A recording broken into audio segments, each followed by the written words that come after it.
Now once more I must ride with my knights to defend what was and the dream of what could be.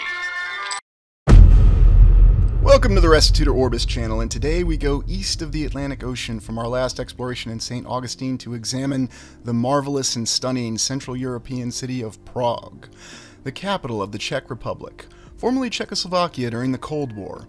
A beautiful and amazing city that defies our expectations in the fact that we see many things that we're told were constructed during the so-called medieval period, and yet the fine, detailed construction and the logistical efforts used to erect many of these structures seem to be beyond what we would be led to expect were the capabilities of the time of the medieval period, such as here with the Charles Bridge, and then of course our astronomical clock, built early in the 15th century and yet possessing many different detailed mechanisms and displays that tend to be beyond anything you can get in your digital watch today.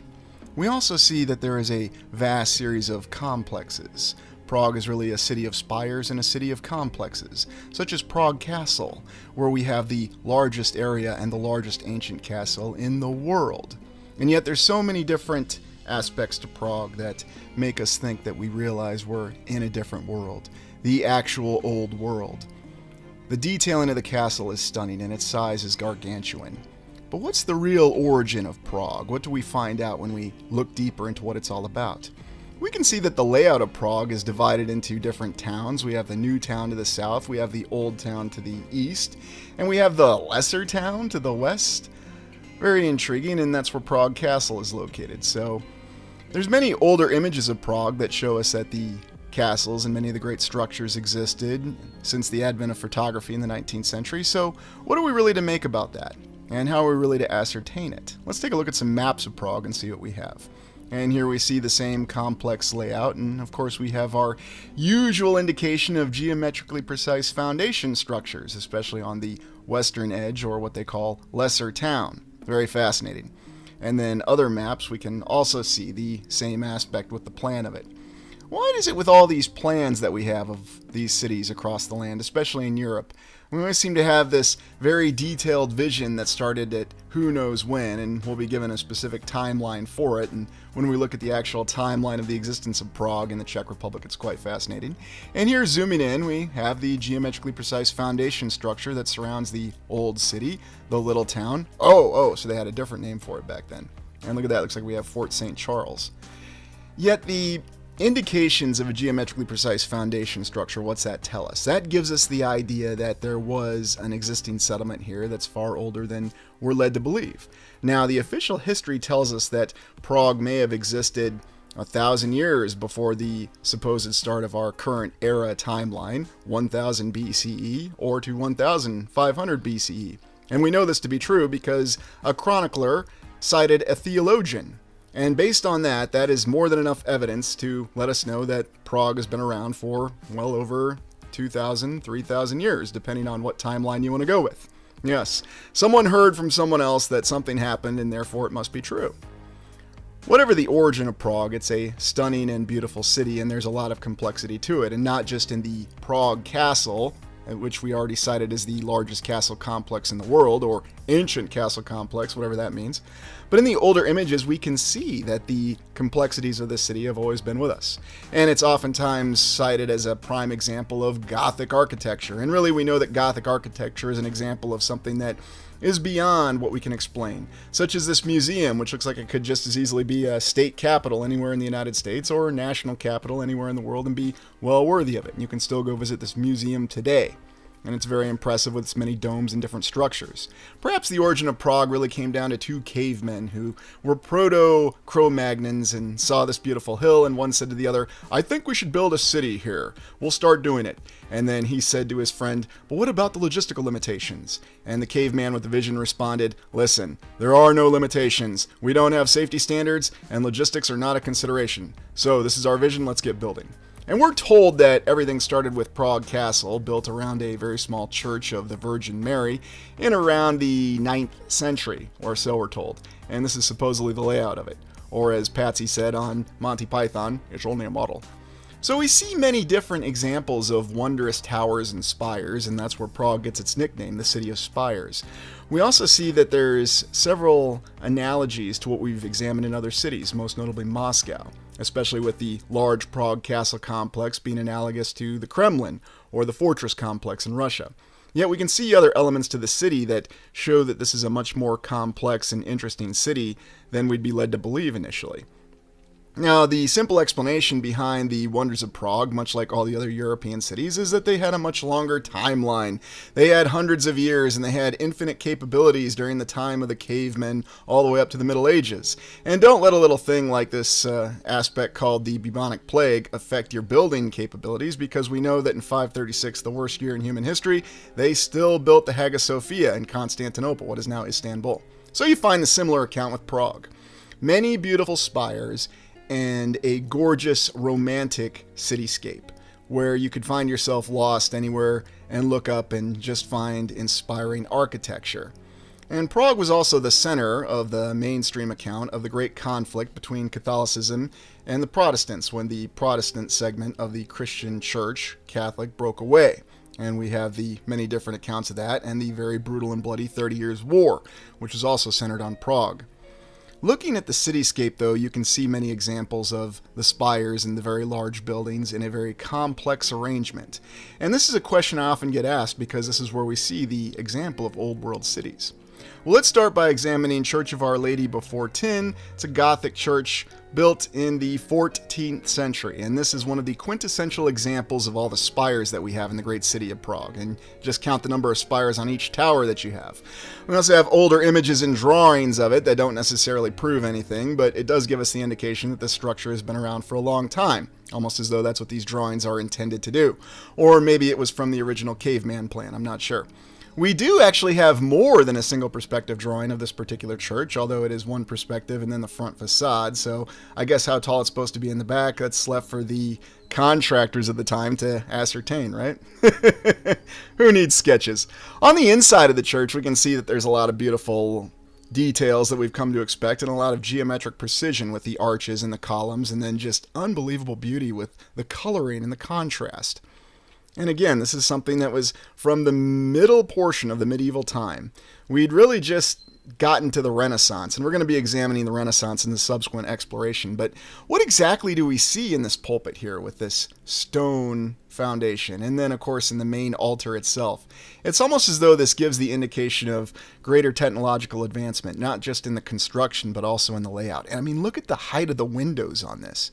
Very impressive, and again, something that was apparently easily done, although we're told it took a very long time during the medieval time period. And you always have a nice organ, a nice altar, all the other trimmings that we have in churches, and the explanation for this is that people were very pious back then. Well, if people were so pious, how'd they ever get away from being pious? How'd we ever become so secular? Well, because we evolved. That's the explanation for it. I don't know. Did we really evolve, or is it that we just simply can't build like this anymore because we're not inclined to, or we don't desire to? I don't know. Yes, apparently this is also the burial site of Tycho Brahe, who was referenced in Carl Sagan's Cosmos. Yes, you might remember Carl Sagan, our scientific contributor to the channel, who we've lost contact with and haven't been able to reestablish contact. Tycho Brahe featured prominently in his story of Kepler. Now let's go to the National Theater, opened in 1881, and it was rebuilt in 1977 and 1983. And once again, despite the fact that Prague has this very immense history that's over 1,000 years, we have yet another amazing building that was built in the 19th century, because, when else would it be built? Look at some of the stone in the structure, though, here right off of the waterway, and you can get an idea for the foundation of this building, and you see that this is a more advanced construction style and more of a in-depth vision than we'd expect to see for the 19th century.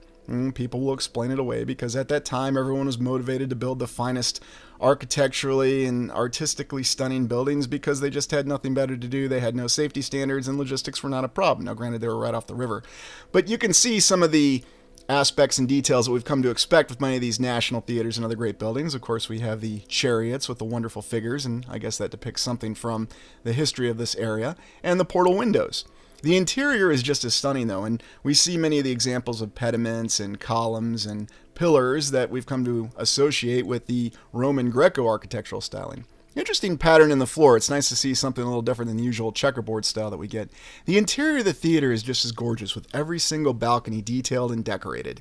And I remember seeing one of the James Bond movies. I think it was... Oh yes, it was one of my favorites with Timothy Dalton, The Living Daylights, where they actually have that scene in the opera house, and he has to go over to that part of the area within Europe. And that was very interesting for the time because Western Europeans and Americans had a very limited view, or so we were told, of what Eastern Europe was supposed to be, which at that time when the Czech Republic was Czechoslovakia, we weren't supposed to see things like this, and I wonder if there was a reason for this. Look at the incredible pediment there above the stage. And again, you see more of the details in the layout with how this is actually supposed to look. And what exactly do the figures represent? And why is it we always have these theaters that are so well decorated? And of course, we'll be told because everybody in Europe appreciated opera. And apparently everybody across the Midwest of the United States in the 19th century appreciated opera too. You even have an opera house in a very small town in Mantorville, Minnesota, which doesn't even have a population now of over 1,000, but they've got an opera house. Look at this old sketch, and I think the tragedy is that this building has been modified. It's been renovated over time, and they've even added to it.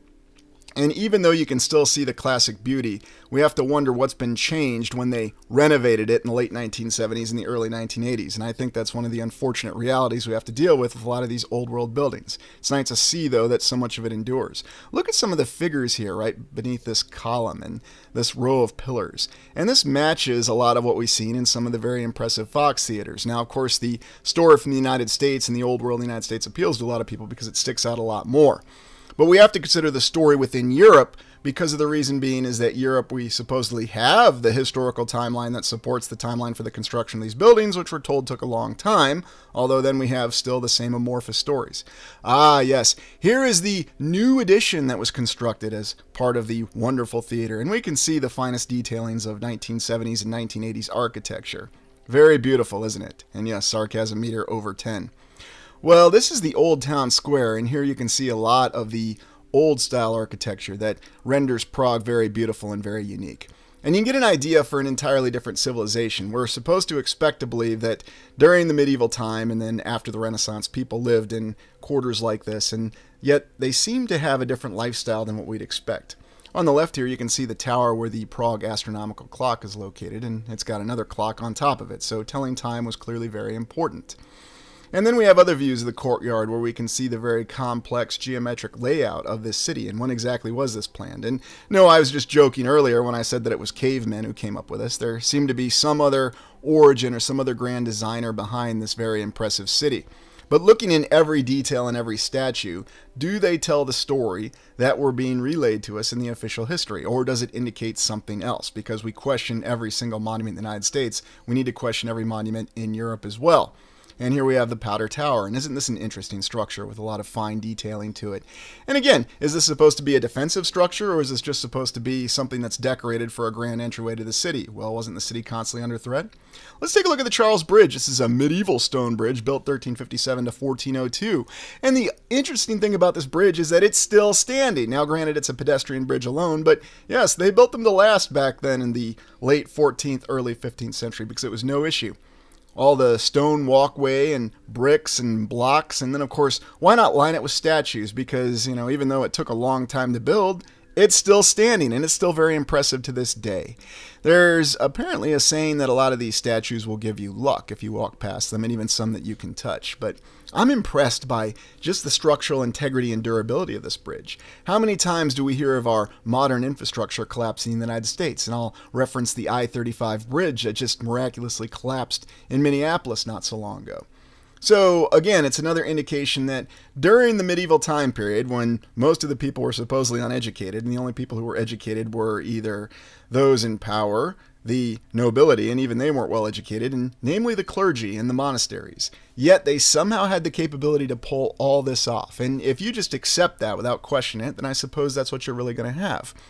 We also have this interesting image of the Charles Bridge from apparently the 1870s that shows that there was a great flood that happened in Prague. So once again, despite the fact that we have the much longer timeline, we still have the same events overlapping during the same century. What are the odds? This is a very unique and impressive statue, and look at some of the detailings that went in this, and what exactly does this represent? Let me know what you think in the comments, because while we're oftentimes told that these are religious representations, I wonder if they have many different meanings.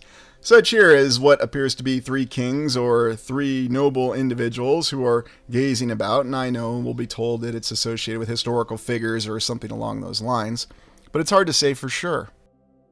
So let's really think about this. Who could really build a stone bridge like this today with all these wondrous figures? What kind of bridge would actually endure for over 600 years that we could still walk on? And apparently have no concerns about it falling over, and let's not forget that it also took a flood in the 19th century. Here's another interesting tower with interesting figures on it, and I'm reminded of the Sir Walter Scott Monument in Scotland, where they have figures on the tower. Perhaps this tower could represent some famous Czech author, or they could tell us that it does. And I'm not poking fun at a Czech author. What I'm saying, though, is that these monuments can very easily have many different representations and interpretations, and if you have figures on them, then what do they really represent and what do they reflect? It's hard to say and it's hard to know. Such as this statue, where we have some interesting foundation stones, and then we have the grading on the front of it, and yet the same kind of detailing that goes in the statue. It's very fascinating. And of course, we'll be told that it's all a bunch of religious figures, and maybe it is. Now let's take a look at Wallenstein's Palace, built in 1623, and this is for the great Catholic commander during the 30 Years' War, Albert von Wallenstein. Very interesting accounts of these individuals in the 30 Years' War. It was a very bloody affair, although interestingly enough, I guess the Catholic Church was a little bit more tolerant of Protestants because they didn't completely eliminate them, such as they did with the Albigensians or the Gnostics. And here is Albert von Wallenstein, and he bears a striking resemblance to William Tecumseh Sherman and Ridley Scott. Why do we keep seeing individuals that look similar? I don't know, maybe it's just me in my mind. Very impressive palace, though. They gave this particularly unique military individual who was also well known for some, how shall we say, questionable acts, but that seems to be what happens all the time in the official historical account. And look at this. We have this incredible painting of Albert von Wallenstein. He's Albert von Wallenstein. He's here to save you. He's dressed as the god of Mars. He's got his gnarly horses, and he looks like a great god. Turn to Albert von Wallenstein. Now, looking at the palace, we can see that it has some impressive features to it as well, such as the pediments, and once again we have the arch stones, and again, how long did this take? What exactly is this made out of? This is definitely something I would like to walk the site and get a better idea of, because of course it has columns. Even though this is well before the neoclassical discoveries of the 18th century when this was built, and yet we still see Roman architectural stylings, but then we can just write that off and hand wave that as saying it's from the Renaissance. And like I said, we'll be looking at the Renaissance because it's quite an interesting period. Once again, you have all the fine decorations above every single window, to say nothing for the door. So this definitely seems to fit the term of palace without any issue whatsoever. Well, let's take a look at the Prague astronomical clock. 1410, this is the oldest working clock in the world. Now, supposedly there are a couple more that are older, but they don't work. But this one still works. So let me get this straight. Over 600 years ago, they could make a clock that tells us many different types of information on many aspects of displays that's still working to this day. Question for you all. Do you think any of us are wearing watches or clocks right now that are going to be lasting in 600 years? Very interesting figures in and around this clock, and it's supposed to depict many different things because, remember, this is 1410. This is right after the bubonic plague had struck Europe, and we're told that Central Europe, and the area that the Czech Republic is now in, was hit very hard by the bubonic plague. Many people died horribly. Yet, right after that happened, they decided to build this marvel of, I'll dare say, modern engineering and modern architectural and artistic ability. Strangely enough, we don't see anything like this made now. And this clock will tell you just about everything from what time it is, what date it is, where we are in the astronomical calendar, the phase of the moon, the season, so many different aspects. We'll take a look at a little diagram that shows it all. But I enjoy this little portion of the moon clock that gives you an idea of what phase of the moon that we're in. Now just think about the amount of observations and calculated detail and just basic, what we'd call science, but real science, because it's based on observation and repeated observations. This is supposedly what the mechanism of the moon dial looks like, although how exactly they know that I'm not sure, because this doesn't look like a schematic or drawing from the 15th century. But, you know, maybe they just had a way of looking into it. Just the amount of information that you have on these two dials is very impressive. And wouldn't it be interesting if somebody had a wristwatch that would actually fit on your arm today that would actually have these dials that would show this amount of information? There's also a really unique tower that this astronomical clock is established on at the base, and then of course it has a clock up in the higher portion of the tower, which does match with the historical account because that's before we're told people had pocket watches. Many of the figures, though, are unique and painstakingly crafted, and are we to believe that these were all just simply carved out, or was this, again, a different form of construction using materials that we don't entirely understand to this day, although we'll be assured that we do? And here is a little bit of a diagram that shows you all the different aspects of the information that's depicted on the clock and what the display actually tells you. Very impressive with all this amount of information in a single clock. And then, of course, you have these other figures. Now, I suppose the skeleton would be something that we would see would be inspired from the bubonic plague, as we're told by official accounts it wiped out half the population of Europe, a population that was already weakened by starvation due to changes in the weather. Well, now we go to the Prague Castle Complex. Started in 870, it's the largest ancient castle in the world. And again, this is the portion of Prague that we see as analogous to the Kremlin in Moscow in Russia. A very impressive and incredible layout. And it all started here on the remnants of this small church for the Virgin Mary that was around in the 9th century, or we're told it was built, and yet many of the stones and the blocks still exist to this day, as we do have ruins of it. Quite fascinating. So I wonder if when the cavemen were sitting there on their hill and they were planning out Prague for the next couple thousand years, they saw this vast castle complex, because you can't have an incredible, beautiful city unless you have a vast castle complex. And the account behind this castle is intriguing because we're told that it was built in sections from the 9th century pretty much up until today. There are different aspects of it that have been modified, but in the numerous courtyards you can see what looks to be a little bit of overlapping architecture. Now, officially we'll be told that's overlapping civilizations, but I suspect it's on a much longer timeline. But that's just a theory. Here we have St. George slaying the dragon, although in this particular statue the dragon looks rather small. Like, really, it's just the size of a very large dog, as St. George and his horse are larger than it. We have numerous drawings and sketches that show us that the Prague Castle Complex has been in existence for a long time. So again, I have to ask, what exactly was added on when, and when did it happen? The official account is just that they continuously built on and on the original foundation. They expanded, they added, they renovated as the years went on, because again, when you have no limitations with resources and no safety standards, you can accomplish anything, even the greatest architectural and artistic achievements. And here you can see the castle complex behind the Charles Bridge that we just looked at. So just all this impressive overlapping beauty within this city. So it's not just spires, it's statues, it's everything of Gothic architecture. Apparently this was a portion of the town within the castle complex where the Prague Castle guards lived. So I guess the royalty wanted to make sure that their guards were well housed and had everything that they needed. There's also numerous fountains and other courtyards and buildings, and much like the Kremlin, we have a compilation of palaces, churches, and cathedrals. So that's why I say it's analogous. Now let's step back a little bit and really consider what could be going on with this great castle complex. And here this obelisk is supposedly the newest addition to what we have with the cathedral in the building, and yet we see many of the similar architectural stylings that we've seen in other portions of the land, whether we're looking in the United States or Russia or wherever. Very impressive, though, in the coloring of the stone, and we'll be led to believe that this is much older, and maybe it is much older, and maybe it's far older than we can possibly imagine. What's been renovated, what's been cleaned, what's different from the pediment, it's hard to say. These are interesting statues here on this main entry gate to the courtyard. And it looks like we have one individual being stabbed and another individual being clubbed repeatedly. What exactly is that supposed to represent? And I know there's an official name for these statues, but sometimes I refrain from doing the research because there's a reason we have names and stories affiliated with things. And I prefer to just look at it more objectively, not think about the account that we're given, but just look at what's actually being depicted here. And what do you see as being depicted here? Let me know in the comments. Well, this is the All Saints Church, and this is one of the many churches, cathedrals, and there's a basilica that's on this castle complex. And this would seem to be a little bit more of a modest one. Of course, we can see a little bit of a dome and a column right there to the left. And then in the interior, where we see the fine overlapping geometry, and while this might seem to be a little bit more of a modest church, it does still show indications of superior architectural capability. And of course, it'll just be hand-waved away as that immense time that they had. This is the Basilica of St. George. and we talk about how St. George slayed the dragon, and it's still a well-known military order to this day. In fact, members of the United States military, namely the armor branch, they can join the Order of St. George. And this is the symbol that's oftentimes affiliated with St. George, the knight on the horse, slaying in this case a rather small dragon, unless we're to take it literally and believe that the knight and the horse were gigantic, or maybe the dragon was just really small. Remember that story from Game of Thrones.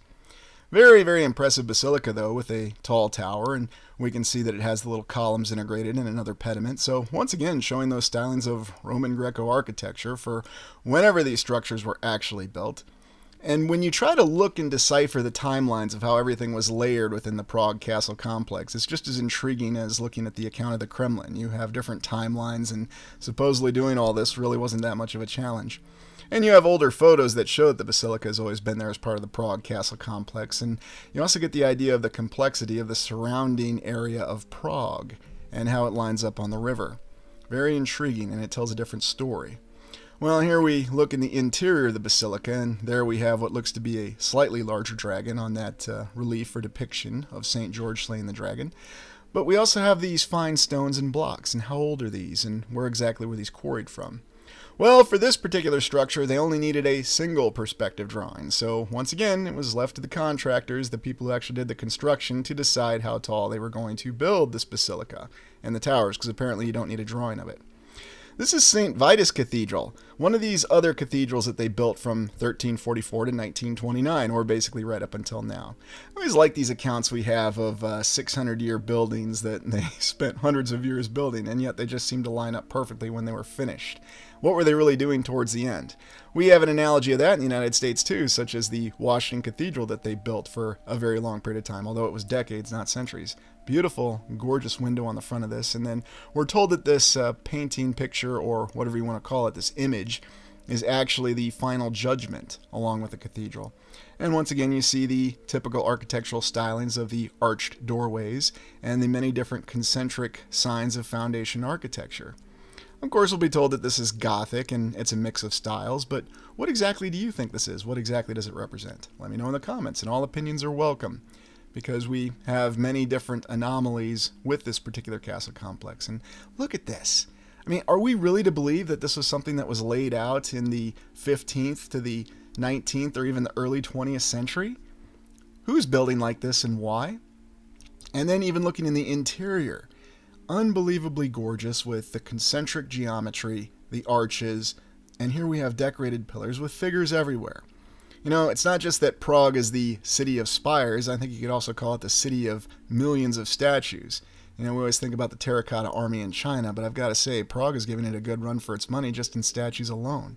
And look at the windows back there. And again, we see these very tall windows and these tall pillars that once again defy what we'd expect as the capabilities, or our understanding of the capabilities of the Middle Ages, even up until the early 20th century. And look at the beauty of this window and the geometrical design here. And you can see that there seems to be something that goes beyond what we would have for our understanding. What would be the function of this? No, this is all artistic beauty. This is speaking to the internal human spirit. Now, whether you want to say that's the spirit of the Catholic Church or the spirit of the Protestant side of the church or whatever, it's irrelevant, because it still speaks to you. And there's many different chapels that are in this particular cathedral. It's just impressive, beyond the ability of words to convey, but you can see it for yourself. So much beauty and so much effort that went into this. And the only way to defend this is that, well, we have this very long timeline. We had hundreds of years to build this impressive edifice, and that's why it's up here today. And we've had coronations that took place, and why not? Your finest cathedral, and much in the same way as the story of the cathedrals in the Kremlin. Oh, by the way, it also has a very impressive organ, and yet below the organ you can see some column construction and some more arches. And what exactly is the nature of the material? And this is why this is on tab for an on-site exploration, because I would certainly like to examine all these construction materials as well as I can, or at least as well as I'm allowed to. It's still impressive, though, that the structure stands, and whatever the actual account on it is, it's just unbelievably gorgeous and beautiful. Let's take a look at some more of the courtyards around the castle complex, and it's in the courtyards that we see more of the stylings of architecture that once again seem to show Gothic, Roman Greco, and whatever else you want to call it. And of course we have those statues of those strange depictions of one individual being stabbed and one being clubbed. Beautiful fountain here, and there's a series of towers that also surround the courtyards. Now, you might be asking, what exactly is the defensive nature of this castle? Because we're told officially that castles were supposed to be defensive and had military purposes, and yet it's as though they went all out for artistic appeal when it came to the Prague castle. And, of course, though, we'll be told that, yes, it was the vanity of the royalty at the time, the nobility, and then later in time they decided to throw up this little obelisk as a memorial. Of course they did, although there's an account that the obelisk wasn't constructed to its full height. So who knows what the exact age of it is, or if the account that we're given is accurate. Let's look at some of the halls. We've got Spanish Hall here, and this is the exterior of it, again on the Prague Castle complex. I'm reminded of all the wondrous halls again that we saw in the Kremlin, and really the Kremlin's the only structure we've looked at so far that compares. And this is the interior of the Spanish Hall, and this is something you'll see that matches the beauty of the Winter Palace that we looked at in St. Petersburg, and the halls that we saw in the Kremlin in Moscow. Unbelievable detail and beauty from the ceiling to the floors and the walls. And here's Vladislav Hall, and here again you see this interesting pattern of geometry with curvature in artistic beauty. How exactly does an architect lay this out, and how exactly would people constructing it really achieve this? And look at this floor. And of course, we'll get the usual hand wave answers. Well, they didn't have safety standards. Architects could do anything. And people who were endowed with piety could achieve anything. And maybe that is true. But it's still something else that's quite intriguing. And much like the Kremlin, there's many different palaces that are labeled across the Prague Castle complex. And again, you'll see many different construction materials in them as well. I just find it hard to believe, though, that everybody would want to build all their palaces and all their complexes within this castle complex. Now, of course, we're told it's because they just wanted to keep expanding it, and that was what really laid out the overall account that we have, that they just wanted to build the most impressive castle complex. And here's another one of these palaces. I believe this is the Palace of St. Anne, or St. Anne's Palace, and this is just one of the front facades of it, but as you can see, it has reliefs and beautiful detail in the columns as well. And then the main palace itself with the fountain, many different arches, and of course, why not have a well-decorated balcony way? And once again, we'll just simply be told that it's because the nobility at that time, they had nothing better to do with their time and their money, and they wanted the most opulent structures built. There's many different towers in this castle complex too, and here's where again we get this impression of many different eras that could potentially be overlapping with Prague, which is why I find this account of a chronicler who's citing a theologian telling us that Prague has always been in existence since 1000 BC problematic. Because you can always say that yes, we renovated this, we added that, but is this really from the time frame as we think of it, or are we seeing overlapping eras as we have in this channel with our 5 eras theory that could be expressed in Prague Castle? And perhaps it's even more obviously expressed in overlapping eras than we even saw with the Kremlin. I'm not comparing the overall beauty. What I'm doing is I'm comparing what we see in the divergence with the architecture and the way everything's layered on top of each other. And I think Prague Castle is a prime example that we may have of something that shows overlapping eras. Different civilizations that were building on the foundation of previous civilizations. And that's what the mainstream account tells us, that they just added onto this castle and they just kept building onto it. The successive royal families and nobility just decided that instead of building a new palace out in the northwest side, isolated away from the city, as we're told that the wealthy like to do today, they didn't do that back then. They just built on top of what they had for reasons unknown. And here you can see another one of these towers next to the cathedral, and again, the tower itself is impressive, even though it pales in comparison with what we're told is a Gothic style with the cathedral, the many spires of the great beautiful city of Prague. And then one of the final towers here, and just look at this photo from top to bottom and look at the different construction materials that you have, all the way in the walkway to the walls, and what exactly is going on here? Are these different forms of concrete, different construction material? It's obviously all hard. And as if that's not enough, we also have the royal gardens in the Prague Castle complex. So again, a natural beauty that's integrated with the entire castle complex itself. And that's something that we have as a sign of earlier eras where they were able to integrate natural beauty with the artificial construction.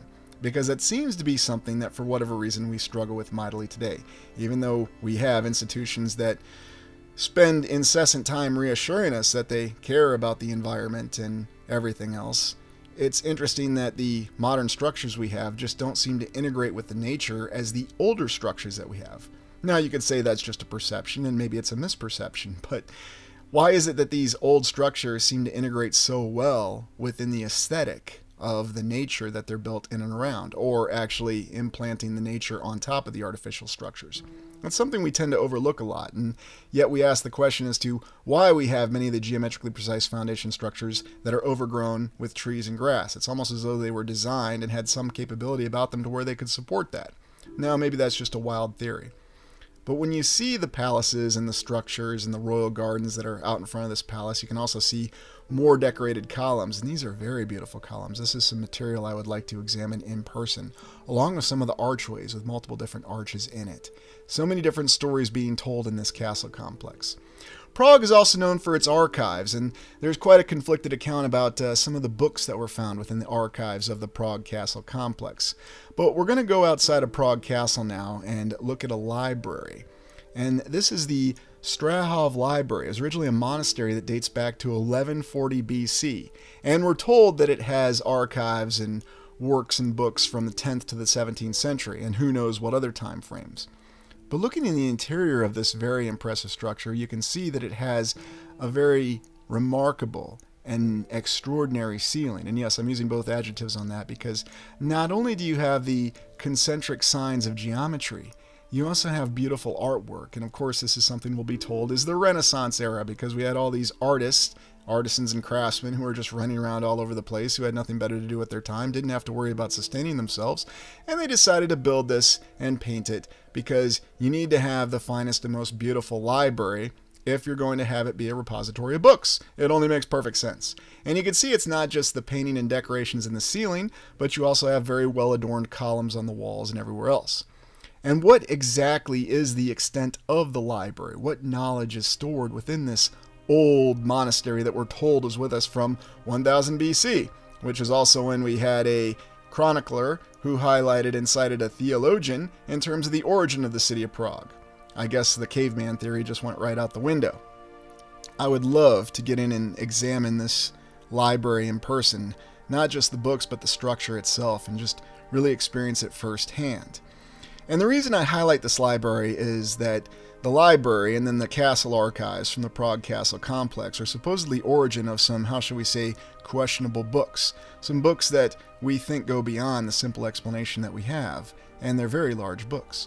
Here's another view of the library, and you can see how well detailed the floor is. And once again, we seem to be getting away from our checkerboard pattern, which, again, is something nice to see. Well, this is an older image of this particular library. And whether the origin of the great large books that we highlight in alternative research, which may be proof of something or may be proof of nothing, whether it came from the Prague Castle complex or this library, this is the image.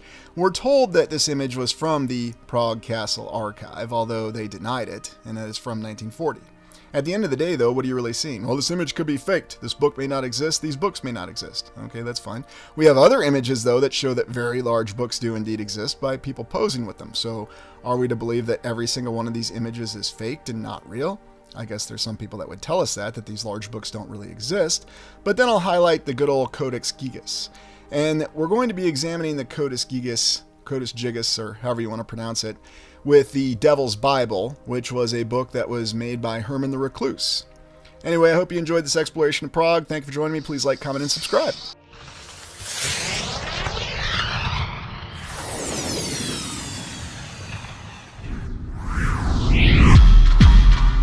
Welcome to the Restitutor Orbis channel, and today we're exploring what may be one of the capitals of Tartaria, Vienna. The Vienna City Hall, built 1872 to 1883, a great example of wonderful architecture. The Plague Column, a rather bizarre column, inaugurated in 1694 but without an actual construction date associated with it. Very intriguing, with many different objects incorporated within it. Every view within Vienna shows incredible and stunning architecture everywhere you look. Indeed, we're in a location that compares with the very finest of St. Petersburg, the most wonderful areas in Moscow, and every single most stunning structure that we've looked at across the land. And we see all these incredible examples in one city, the city of Vienna. Vienna is called the cultural capital of Europe, but perhaps it was once much more. Perhaps it was one of the great capitals of the Fourth Era civilization, which has a lot of surviving examples of wondrous architecture that somehow have reached us to this day. And not just singular buildings that are in isolated locations, but the vast majority of the older city of Vienna shows examples of this stunning architecture, domes and spires and wondrous building techniques employed in the construction of a city that seems to defy explanation. And despite the fact that it was considered the capital city of the Habsburgs, it seems as though we've found a prime candidate for what may have once been the capital of Tartaria.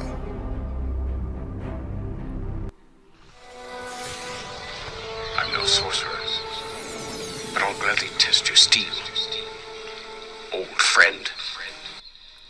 Once again, in looking at the original maps of Vienna, we have an example of the geometrically precise foundation structure, or the star forts as they're called, and yet they surround the entire city.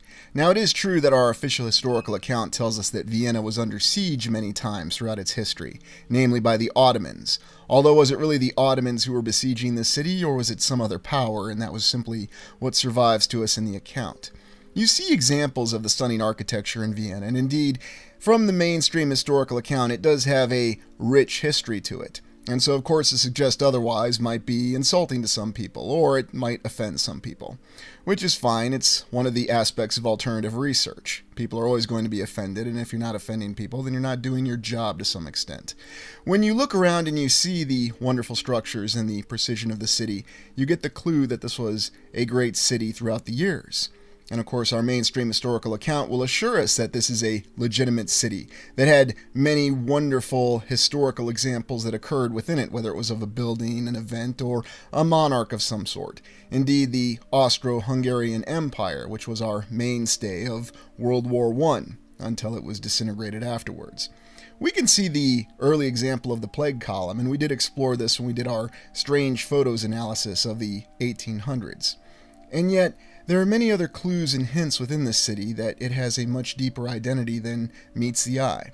Indeed, one of the great challenges I had when exploring Vienna was to select which structures we were going to feature in this exploration.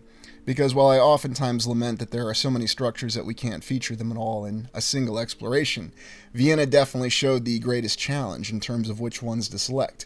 And I'm sure that whichever ones that I selected, someone will say that you left out A, B, C, and D, and yes, of course, but the other point behind that is it leaves room for subsequent explorations, and I always enjoy doing that. Looking at these images, though, from the 1800s, we can see that the city is very well constructed and it has many multi-floor buildings. Indeed, these buildings are vastly superior to the brutalist and postmodern architecture structures that we see today, at least on the exterior from what we can see. And interestingly enough, we also have what seems to be other columns and other castle-sort buildings that are in the distance here in this particular photograph. Now, of course, the photographs themselves don't necessarily prove anything, especially the older ones, but once again they provide clues, such as this massive brick walk on this city street in the very center of the city. Interesting Ferris wheel there in the back. Is that something that would have compared with the great Ferris wheel that was constructed in Chicago for the Chicago World's Fair in 1893? And again, we have many poles and lines that have a variety of purposes, or so we'd like to believe. And yet we see horse and buggy traversing all over, and we're to believe that's our main form of transit, and perhaps it was whenever this image was taken. But we have to question how exactly these people were able to construct all these wonderful structures. Why exactly do things just seem to randomly stop for no real reason? And what's it really allude to? We also see that there are many great churches and cathedrals and onion domes and elaborate onion domes, in addition to our regular domes. There's also intriguing patterns when we look at the older images of the streets in Vienna. But we can see not just clues, but very prime examples of what is no doubt a city that is worthy of the title of cultural capital of Europe. But I suspect that this city is so much more, that this city has always been so much more. And frankly, I think the real insult or offense is for us not to recognize that there is the potential that this city is much more than meets the eye. This is more than just a cultural capital of Europe. The city seems to represent all the greatest remnants of the Fourth Era civilization, and perhaps reflects the greatest pride that was ever achieved by humanity. Indeed, when we see the numerous domes and towers and multi-story structures that just completely fill the landscape, even in the oldest images, and even in many of the paintings we see the same thing, we realize that Vienna is worthy as a contender and a candidate for what was no doubt once a great capital city, or forum city, of the Fourth Era civilization that on this channel we refer to as Tartaria. And we see in some of these older images the wondrous architectural detailing. And I'm often told by some people that it's a waste of time to continuously analyze architecture and to utilize it as a baseline to try to ascertain and answer questions. And I'm always fascinated when certain individuals try to convince or deter other people from doing certain things, because it seems as though there's a more general reason to it. If they're bothered by it, then they could simply ignore it. But it's as though the fact that one is simply exploring something and they have to be stopped from it, which causes more questions to be asked. And that tends to be how I go about life and these explorations. Indeed, looking at this structure with these 3 domes. Very impressive. And here, another image that's supposedly from the 1800s, and yet we see so many clues in the distant horizon about many different structures and much infrastructure that seem to be beyond what we would think of as the capabilities at that time in Austria. Well, let's start with the Austrian Parliament building, built 1874 to 1883. And a very intriguing structure, built in 9 years, and we'll be told it's a neoclassical structure as it features the pediment, the columns, and all the usual detailings that we seem to have been inspired after our rediscovery of Rome and Greece, which happened supposedly in the 1700s. Although we have to question that because it seems as though this building style was all over the land at the same time. And yet it's in different forms because you can hand wave it due to the fact that you do have examples that supposedly existed of these structures from 2,000 years ago. And then you have modern examples, or at least what we think of as modern, that were all built in the 1800s. So what's the real answer? Well, it's really hard to say. But this incredible parliament building, or whatever you really want to call it, let's be honest, it's really more of a palace. We can see the great examples of architecture that we've seen in our other explorations. Many great statues and columns that all fit perfectly together. Naturally, this would be a building that we would think of as a government building. What other function could it possibly have? And maybe there are some clues and links to the previous civilization. Ah yes, would this statue be considered the Statue of Germania or the Statue of Columbia? Well, I suppose it depends where you are in the land. If this was a fair exhibition somewhere in the United States, we'd no doubt consider that the Statue of Columbia, or one of the other many deities that we have names for. Oh, look at this. We have an individual with a horse. Now, if this was in Scotland, we would say that this is Alexander with his horse, but they just say that this is an individual who is taming a horse, and they don't say that this is Alexander. Of course, it couldn't possibly be Alexander. I mean, Alexander in Austria? That's absurd. Looking at the interior, though, we see that this is a very spectacularly beautiful structure on the inside with pediments and columns and decorated columns and pillars integrated in the walls.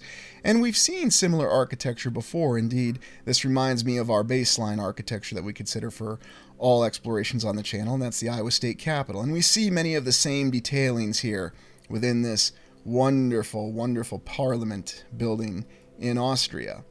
Although, what would you really say it was? I mean, we have palaces of parliament, we have many other examples, and yet on the inside, this seems like this is one of the finest palaces that dates back to Rome, but we're told it's built in the 1800s.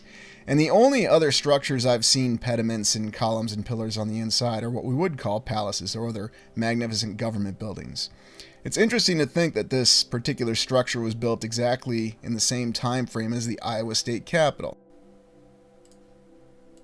And you probably noticed that I definitely am inclined to call this a palace, even though they call this by the very subtle title, Austria's Parliament Building. How can you call this an Austrian Parliament Building? That just doesn't fit the description. And yet it seems as though there are many aspects with titles and names and pronunciations, and this is one of the reasons why I tend to call these out and sometimes lampoon them a little bit in a sarcastic manner, because it's as though names seem to tie us to a certain line of thought. And that's why we're so obsessed with names. That's why we're so obsessed with a given historical account. And that's also why we're so obsessed with pronunciations. The devil's in the details, and that's a very appropriate saying. Because if you're obsessed with details, you're never going to step far enough back to see the truth and the objectivity behind the very existence of these structures. And how the fact that their existence on the timelines that we're given make absolutely no sense. And of course, all people can do is insult you because that's their only response to it. Let's take a look at the Belvedere Palace Complex, built 1712, or who exactly knows, as we have quite a conflicted account towards the actual construction of this palace complex. Now, once again, it's known by the hand-wave name as bark architecture, but when you look at this, you see many unique aspects of architecture. And indeed, there's a upper portion, and this is the lower portion of the palace complex. Imagine owning a residence like this and just saying, honey, we're going to do dinner in the upper complex tonight, but dear, we're going to do breakfast in the lower complex. I mean, the account behind it is that there's always some noble person who just has nothing better to do with their time and their money, and then, of course, we're to believe that there is the army of the willing, or unwilling as it were, forced labor, who could achieve all these great architectural achievements. And that's what we'll be told, and if you question that, then you're going to be lampooned. Here's a depiction of this wonderful Belvedere from some random artist from Austria. You may have heard of him. I dare not say the name, though, the guy with the mustache, because saying that name will probably get this video in more trouble than a certain sign from a certain university will. Looking at other images of it, though, we can see the contrasting color in the walls and the structure, especially when you consider the natural light. And after doing more of these explorations, I've come to realize that this is really the way to go about this, is to show different images in different lights, because you can see how the structure changes within the lighting. You can also see exactly how it reflects here in the water. And I think that's one of the greatest aspects of beauty when you look at the old world structures, is the way that they reflect and fit into their natural environment. Compare and contrast to, say, brutalist architecture or postmodern architecture. It does not fit well in its natural environment. I don't think there's much argument with that. But if you feel otherwise, please let me know in the comments. I'm always interested to read comments by people who defend brutalist and postmodern architecture. And you know what? If that's your opinion, that's fine. I respect it. There's a world of difference.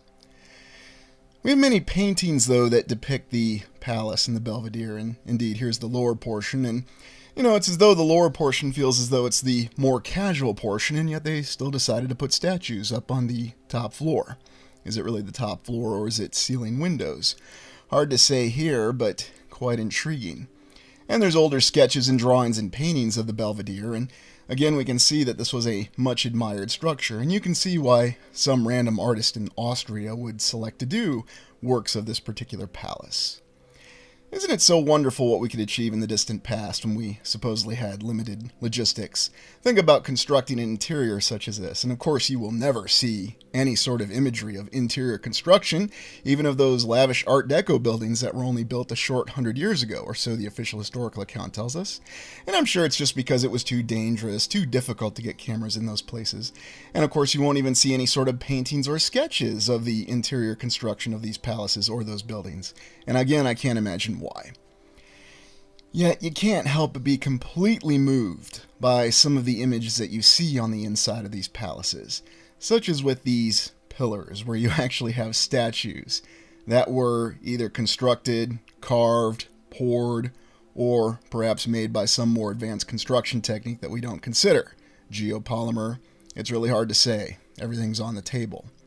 Here in the marble room, though, we see a wondrous work of art. Beauty on the ceiling that matches anything that Michelangelo or Willem Dafoe could do, yes, I'm joking again, in the Sistine Chapel. And yet here it is in this random palace in Vienna. Now, of course, we'll be told it's not a random palace. This is actually real construction that you're looking at here. And yet in every one of these rooms, they seem to have a unique color, they have a unique function, and they have a beauty to them that is very pristine and wondrous. Now, people often say you shouldn't be looking at this kind of architecture because it's a waste of time. Well, then it's a waste of time to look at art, it's a waste of time to feel anything in your life. You could even say it's a waste of time to actually be involved in life. And I am not a proponent of the nihilistic worldview. I believe that there's always a purpose, and we find that purpose. And perhaps the real reason we're discouraged from looking at this architecture and admiring it is that we can see in the very existence of this architecture that there is more of a purpose to life, that there can be a greater and a grander purpose. Now, whether that's one that we find in ourselves or it's one we find in someone else or something else, that's up to us to determine. But I think that's one of the most motivating and inspiring things about examining these wondrous works of art. And that's exactly what every single one of these buildings truly are. And really, that's what we've seen over time. If we look at what we feel our true account of what actually happened with the 4th era to the 5th era civilization really is, we can see that's what's diminished. The expression of art, the expression of inspiration, the expression of individual human creativity. I do not believe that these structures were constructed by some sort of artificial intelligence. Maybe later ones were. Perhaps it was in a different era or a different phase of the previous era. But when you look at structures such as this, you see the greatest aspects of human creativity and ingenuity that are reflected in the very structures and the very paintings and the very artwork, whether it's in the statues. And here we see these interesting statues that we're told are sphinxes, and yet they bear a striking resemblance to many of the griffins that we've seen in other structures. So what are they really? Are they sphinxes? Are they some sort of homage to older architecture? It's hard to say. But when you look at this particular figure out in front of the palace, you have to ask the question, what is this figure really representing? Is this really representing what an Austrian person looked like in the 16 or 1700s? Or is this something else, representing someone else from a completely different civilization? Let's move on to the Schwarzenberg Palace, constructed 1697 to 1723, and here we have more of a definitive date with this particular palace. And there's conflicting accounts of the dates on this one as well, so I won't insult you by dwelling on it, but very interesting with the portal windows and little rotunda in the middle. And intriguing that they call this a palace. This almost looks like a more purpose-built structure, and yet we still see the same decorations above each of the windows and the pillars that are integrated in the walls. Now, I'll always say that instead of actually saying the proper architectural term because I feel it describes it a little bit better. I'm not exactly sure what this object exactly is. I was told that it's some sort of oven, but does this look like an oven to you? What do you think this object may be? Is it just a decorative piece of furniture that somebody decided to shove into this palace? Or could it be something else with some entirely different purpose? Let me know in the comments. Looking at other angles of this particular structure, and we can see the fine detailing within the outer walls. And it seems as though that this is almost a mix of styles. Now, what do I think this building really is or really was intended for? Perhaps, again, some sort of forum building, or maybe this society also had the aspect of being able to move its functions, much as I speculate that they were able to move the actual capital. Believe it or not, that was actually an idea in the new Star Wars films that didn't make it to the screen for some inexplicable reason. Moving your capital to different cities. It would make a lot of sense because if you move the capital around, then you preclude the feeling of one area being superior to the other. And that would actually make a lot of sense because now it seems our society embraces concepts and thoughts of superiority and inferiority. There's never this whole aspect that we're all individuals that have the equal ability to search for our own purpose. Oh, no. Somebody's better than somebody else, or somebody's not as good as somebody else, and that's what we obsess ourselves with. Looking at the interior of this particular structure, though, you can see, again, wondrous stylings and detailing. And what material is this? It's hard to say. This particular palace was featured in the James Bond film The Living Daylights, and it's been renovated many times, as unfortunately many old world structures across the land tend to be, for reasons unknown. We can also see it in the columns and the archways, and here's an image of Timothy Dalton as James Bond, with Miriam Diabo as Kara in The Living Daylights as they enter the hotel. So I'd suggest if you want to see examples of this architecture in a film, watch The Living Daylights. It's also a really good James Bond film. You even have Timothy Dalton holding up the clapperboard for the film of The Living Daylights here. Now, imagine any sort of performer doing this in current films. I'm sure if any crew member asked them to do that, they would be told to get lost or very likely punched in the face. Now, I'm not suggesting that there's anything superior about Timothy Dalton, just that he really starred in what was probably the last real, genuine James Bond film. And we can see that this is the perfect venue for a James Bond film, or really any other film depicting the old world architecture. And that's something that I've noted, is that in the James Bond films prior to GoldenEye, they tended to depict more old world architecture.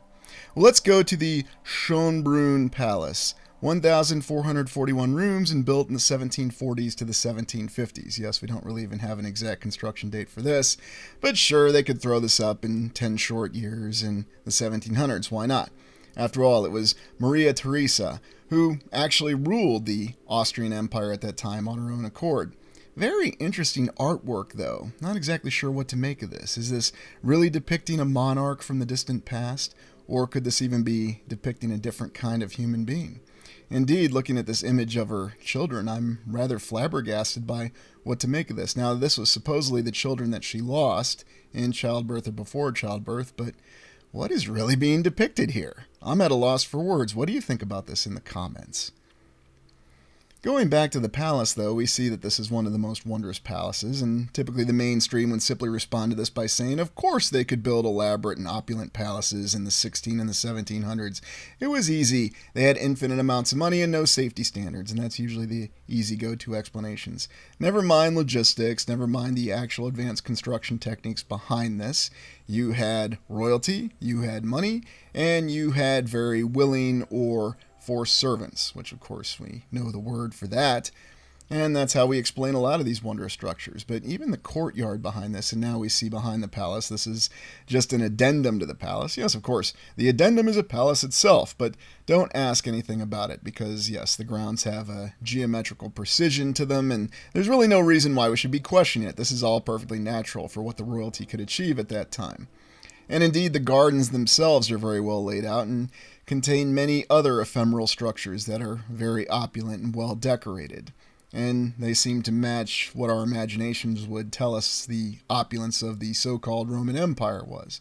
Although who knows what the reality behind the actual existence and the names were.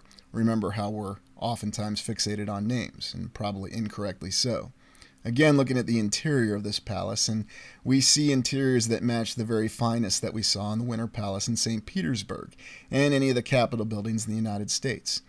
There's also cafes that are lined up here in this palace, and we can see wondrous decorations with columns that are built up with archways and yet still reflect the what we'll call neoclassical style, although this was built right at the advent of rediscovering Rome, or so we're told. So again, it's another indication of where the mainstream account that we're given has innumerable flaws and vast conflicts in it. Conflicting accounts, well, that's the very heart and core of the mainstream account, but could simply just be due to human error and because of the fact that perhaps not every single government in the past is as, how shall we say, objective and dedicated to preserving the account in an objective manner. And indeed, we would be fools to think that, and yet that's exactly what we're told to think every day. Looking at the wonderful layout, though, of the gardens and some of these structures, we have to ask how old these are exactly, and what could this originally have represented? Did this really represent a palace complex on the gardens, or was this actually a device and buildings for the people, for everyone to go to and experience? And indeed, in this diagram that we see of how geometrically precise these grounds and these walkways are actually laid out, we think of many wondrous cities that we've seen over time, and the wonderful layouts that they've reflected to us, showing us advanced construction and the ability to lay out different precise aspects of geometry. These are supposedly Roman ruins that are actually on the palace complex grounds as well. Yes, Roman ruins, and yet we've seen this exact same architectural styling, whether it's been in a U.S. state capitol, other palaces, or even in college campus buildings. Now, what exactly is this reflecting? Was this a more recent structure that was subjected to various forces, whether they were vibrational anomalies or some sort of sound weapon beyond our ability to imagine? The possibilities are endless, and I'm not accepting the fact that this was once just a Roman ruin that just happens to be on the palace complex. I suspect that this was part of the complex originally. And indeed, in this old drawing, picture, rendering, painting, whatever you want to call it, you even have some great obelisks that were depicted as part of the palace complex. Very intriguing. Well, let's go to St. Charles Church. We're told it was consecrated in 1737. No idea on the actual construction times. I'm sure it was a very short amount of time because, once again, this was supposedly built to commemorate those who survived a plague. And indeed, it has some very intriguing columns that remind me of Trajan's column in Rome, or the Soldier and Sailors Monument in Des Moines, Iowa. And of course, not only do we have columns, we have a very fine dome with a very well-decorated and well-adorned cupola on the top of it. And of course, we'll be told that this is a church, and it makes perfect sense because people have a lot of piety, and they had even more piety back then. And they were willing to do whatever they were told, all in the name of their Lord and Savior. Yet at the same time, we're all supposed to believe there were vast schisms in religion, so how exactly did that happen if people were so dedicated? Again, conflicting accounts, and let's not ask those questions. But we can see that we have just about every architectural styling within this church. We have a dome, we have a pediment, we have columns, we have decorations, and yet we still have the same devices, the same adornments that we've seen in other structures across the land. And the official account will tell us that we're looking at different hundreds of years of time, or even over 1,000 years or 2,000 years. And yet the construction, the architecture is so similar. This is the top of one of the columns, and you can see with the eagles how impressive this looks. And how old is this exactly, and what exactly is this made out of? And what was really the function behind this? Was it just for commemoration and for religious reasons? Really? Looking on the interior, though, we see even more opulent construction and very interesting iconography. Also, the symbolism that's well reflected within the paintings on the ceiling. This seems to be a very original structure. And yet we often have portals or windows and views, and a very unique amalgamation of artwork with the architecture. Again, those are other aspects that tend to be unfortunately lacking from our more modern architecture, but again, it's simply because we have safety standards and we have governments that are much more cost effective now than they ever were in the past, and it's just because things have evolved, so naturally we can't achieve these wondrous feats. Statues are very interesting as well here, next to this main display and depiction. And what exactly does this reflect? We have older paintings that shows this Church of St. Charles or St. Charles Church, and it seems to reflect the exact same detail. Although right now I'm of the mindset that an older image or a painting have about the same veracity in terms of actually answering questions. They merely provide clues. There's even a reflective ball within this St. Charles Church. This is definitely something that I need to get a little closer on the ground and take a look at, because what exactly is the purpose behind this? And yet it seems to be documented that it's in there, and it reflects the portals quite well. There's also the very well decorated pulpit. The pulpit where someone would walk into and speak or give a sermon from, and again, we're told that it's the elaborate religious purposes and to actually speak to the masses and make sure that they know that whether they're facing a plague, that they should merely keep their faith and everything will be fine. And that's why we built this wonderful church in the first place. At least, that's the official mainstream account that we're given.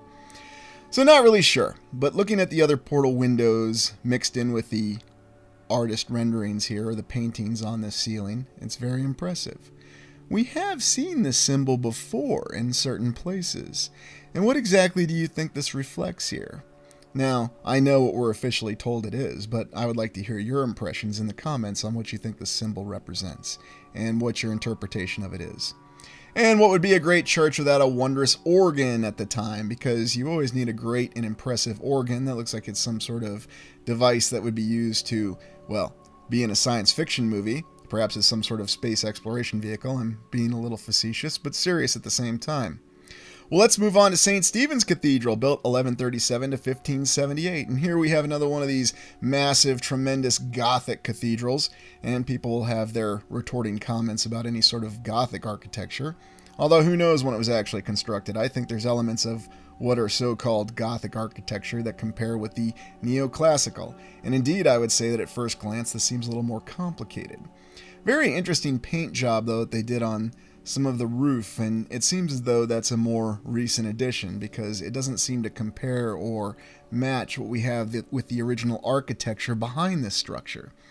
Indeed, it's another one of these massive and impressive cathedrals that was built before the Renaissance, before the Industrial Revolution, and again, the answer for how they were able to do this was simple religious piety. When people believe enough, anything's possible. I've got to give them credit because here with this model that they have of it, and that's another indicator that you have an old world building, is that there's a model built of it. There's also another indicator with a little plaque underneath the model. So credit where credit's due. In Vienna, they put a plaque by the model to show you how authentic the model that doesn't match the real building actually is. Interesting painting here where we have a balloon in the sky and we can see some of the well-developed infrastructure and the city layout of Vienna in the distant past, at least according to this painting. And we can get some of the more Gothic stylings of this wondrous cathedral. And check out their pulpit here in St. Stephen's. Unbelievable. Incredible detail. Now how exactly did they do that? What exactly is it made out of? Well, we'll be given the usual answers and just don't question them, and that's exactly how things should be. But I have to say, this is some of the most impressive pulpits that I've seen, and yet other very intricate detailings with some of these statues and figures. And it seems as though we have a mix of various types of advanced concrete, but maybe we have something much more in this particular edifice. Because while we're told this is a cathedral, I don't even know if cathedral is worthy enough of a title for a building such as this. And indeed, you see aspects of the advanced architecture even in all the detailings and stylings of what are just supposed to be either renderings or what's supposed to be the main nave of the church or whatever you want to call it. Apparently they call this Christ with a toothache. It seems a little blasphemous for me, but I guess I could see why that name would be employed. And we're certainly told that Jesus Christ endured a lot of sufferings towards the end of his life and at the end of his life. But yet, looking at other aspects of this structure, we can see the same spiral staircases with the unique symbols within them. Isn't that intriguing when you look at the symbols there on each aspect of the spiral staircase? Well, now you can see why it took them a couple hundred years to build this, at least according to the mainstream account. Again, before the Renaissance, before the Industrial Revolution, before all the enlightened thinkers who just happened to crop up all over Europe, starting from Italy and then spreading all over the same place at the same time. Just believe it, don't ask any questions. Yes, we also have that checkerboard floor again, makes another appearance in this wondrous structure. Supposedly, this is an old tapestry that's become amalgamated with the wall on this cathedral. Not exactly sure what to make of this, and I certainly invite your feedback in the comments. It's very interesting, and it definitely shows us that there's many different dimensions to all of these edifices. And we'll take a closer look at the roof, and this almost seems like this is a more modern paint job, and you can certainly see the year on it, and it seems like they just painted the tiles to give this reflection. I'm not going to say it looks tacky, but I'm definitely going to say it doesn't seem to match the rest of the structure. But that's just my opinion. And of course we have another very advanced space tech looking organ here in this structure because, well, why wouldn't you? You need to have your very advanced organ for any cathedral or church. Otherwise, how are you going to know it's a real cathedral or church? Look at the size of this instrument and how much space it takes up. And, what would it be without a very elaborate tomb, or at least what we're told is a tomb? Now, is it possible that these devices, these different forms of apparatus, could have some different function than simply being a tomb? I've often wondered, especially when I see the ornate detailing around them. And really, when you look at the grander interior of this particular cathedral, you can see that there are so many different decorative stylings that are employed in every single column and pillar in the main structure itself.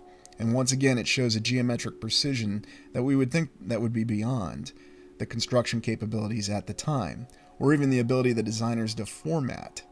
We also consider the many crypts that we have, and this almost seems like it's another advanced crypt. Isn't it funny how all these cathedrals and these basilicas always have these very well adorned and very clean and modern looking crypts in the bottom of them?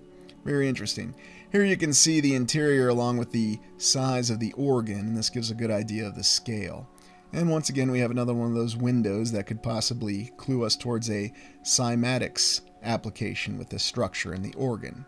Can't be certain, but when you see things like this with this kind of decoration with the pulpit, you really have to ask, piety drove this? Oh yes, and by the way, we also have a little bit of a railing down towards the bottom because, why wouldn't you? And make sure that nobody can get up there and touch that on the checkerboard floor, although it's not a direct checkerboard. There's also many different chapels within this structure that reflect the detailing along with what you'd consider to be the main altar. And granted, that's the word that I haven't really employed much, but that's what we'll be told that they are, chapels, altars, and that's all you have. And you need to build thousands and tens of thousands of them, and they need to be the most complicated and difficult to achieve structures. And indeed, you even need to have a baptismal pool that's very well constructed. I mean, yes, I could see why being baptized here would definitely be a profound and religious experience. Just look at the layout of this room. Well, let's look at the Vienna City Hall, built 1872 to 1883 in the Neo-Gothic format. So yes, we just go from that cathedral to the City Hall that's Neo-Gothic. Now just consider contemporary examples of city halls at this time, because it was only a few years after this that they built the great City Hall in Milwaukee. We do have another schlocky floor plan that is only single perspective, but perhaps that's all they needed when they drew it out. Now, of course, this isn't contemporaneous, or at least it better not be contemporaneous, and if we're saying it is to when the building was built, we might have some more questions. We can see, though, that, again, in different lighting formats, that this City Hall is indeed impressive, and I like the main tower and the 4 subsidiary towers. It seems to be a unique and different function in terms of what we see with this structure. And consider the other city halls that we've looked at across the land. Now granted, most of the other city halls we've looked at have been within the United States. And yet this building, like many of the other old world buildings, is once again subject to incessant renovation. At least what we're told is renovation by establishing scaffolding around it. Again, I always ask, what exactly are they doing? Are they cleaning it? Well, that's what we'll be told most times. Other times we'll be told that these structures are just so rickety that they're barely being held up. It's just a bunch of rock termites holding hands. I know it's a little bit of a bad joke, but really they give us the impression that they're on the verge of falling down, and we constantly need to do this renovation. Yet we have these older images from the 1800s that show us just how structurally sound these wonderful edifices really are, and how long they've endured, and yet at the same time we're to believe that they're on the verge of falling down? Yes, the bricks are literally falling out. And I ask, what bricks? Indeed, you can see that this particular city hall has many different appearances depending on the light, depending on night and day, and even how it's lit from the interior. But once again, it has different dimensions to it. And we think on the function that these buildings could have originally had. Again, imagine buildings that actually renewed the spirit and creativity of different people. Now, one of the main reasons why I think that Vienna is very likely one of the capital cities or one of the major cities of the Fourth Era civilization that reached us is there is a vast amount of examples of this kind of architecture. Again, looking on the interior here, and we see the geometric precision. Now, our mainstream history will tell us that it's because Vienna really was the cultural capital of Europe. Yes, they just randomly declared it the cultural capital of Europe for no reason during the 1600s. Well, the Habsburgs were located there. Yeah, except when they were located in Spain. The issue is, though, is we do have examples of this architecture everywhere. It's just that it tends to be there are fewer surviving examples. For whatever reason, what we have in Vienna seems to have survived. Now, if you think about it, if you're facing some sort of reset event or some sort of vast catastrophe that is beyond the ability of your civilization to handle, what are you going to focus your resources on? You're going to focus your resources on trying to preserve and allow your centers of gravity to survive, so you can try to restart your civilization. Now, it's not to say that's exactly what happened, and that's why we have better examples here in Vienna, but we seem to have many clues that give us that perception. And my theory is that, for whatever reason, St. Petersburg, Vienna, and certain other cities, Prague, seem to have been selected to survive, or for whatever reason, the forces of that reset didn't strike them quite as directly, or there was more of an effort put in preserving them. For whatever reason, many of the examples stand today, and these are all examples that you can go visit. You can go inside these structures, you can interface and interact with them physically, and I think that's a very important aspect.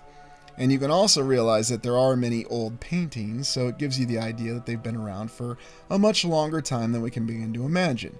Now, as I said earlier, are paintings any more great evidence than wonderful photos or images? No, but they do again provide clues. And indeed, there are many different dimensions to this particular city hall, where we can see that it actually looks like a city hall in the United States. Or a city hall in the United States looks like the city hall in Vienna. Very interesting, especially for a city that had this kind of rich history. And then they're going to go with this. Something's not adding up. Well, let's look at the plague column. We're told that it was consecrated or dedicated in 1694. The actual construction behind it is the conflicting account of all conflicting accounts. Very intriguing. We're told that there was a plague that had afflicted Vienna and Austria and that many people had died, not the bubonic plague. And after the plague was over, they decided to build this along with St. Charles Church because, after surviving a terrifying plague, an epidemic, a pandemic, the first thing you're going to do when it's all over is build massive, wonderful monuments and columns and decorate them with amazing things. So I have to ask, where exactly are massive columns and all of our monuments from 2020? I mean, that was a very terrible time, and we were certainly told every day, 24 hours a day, how terrible it was. So I, kind of thought maybe we get some monuments put up now. I mean, we have all this modern machinery and all these wonderful people who are always looking for jobs and apparently can just pull anybody off the street, and they can work really well and they can build these wonderful structures. Oh, silly me. This is the 21st century. We have safety standards, we have wages, and we have many wonderful government regulations. And so because of that, that's why it's not possible to achieve these great achievements of the past. Never mind the fact that we have modern technology and heavy machinery. No. There's no reason why you could build a plague column like this now into this day. Oh well, such be life. Well, let's take a look at some images of Vienna today. Now, I believe this particular structure was also featured in the Living Daylights. It was where the Harrier took off from. I might be mistaken. Yes, I remember in the 1980s when the Harrier jump jet was considered the coolest thing in the world. After an F-14 Tomcat, of course. And we see some other structures that give us the idea that there's a lot of old world architecture that still persists in Vienna. And it's very impressive for many different reasons, because it's not just the fact that you have the random isolated structure We have other structures such as this that definitely give us clues that these are older structures that have more elaborate architectural stylings to them. And indeed, there's many aspects of Vienna that are very, very lovely beyond the ability of words to describe. And it's certainly a city that I can recommend visiting at any point in time. Now, you would certainly be inclined to think that with all these examples of old world architecture, that certainly in the Fifth Era, or our contemporary civilization, or whatever you want to call it, we would strive to emulate them in any way, shape, and form. And indeed, even in these older garden areas where we have reminders of great glass palaces or crystal palaces that existed in the past. And again, these still stand today, and you can still go visit these, provided you have access to them, which you may or may not, depending on the authorities that be during that time. But the point being is that they still exist, and they're there. And they provide many connections that we have to a different time in a different place. And that's why I think that looking at these structures is important. Well, let's go to our final exploration, the Rotundae. Now let's look at the Rotundae, built for the 1873 Vienna World's Fair, the largest dome in the world, a title it held until 20 years after it was destroyed by fire in 1937, a structure finally surpassed it. Yes, another one of these very spectacular structures built for a World's Fair in 1873, no less, in Vienna. And we're told that a German, an Austrian, and a Scotsman all put their heads together to complete this incredible and stunning dome. That was the largest dome in the world.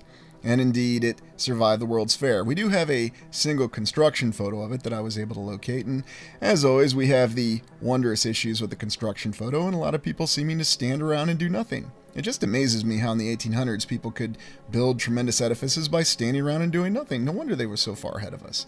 But we have many different images of this elaborate dome, this rotunda, and it gives us the inclination of just how large this was. Now, this wasn't a single dome.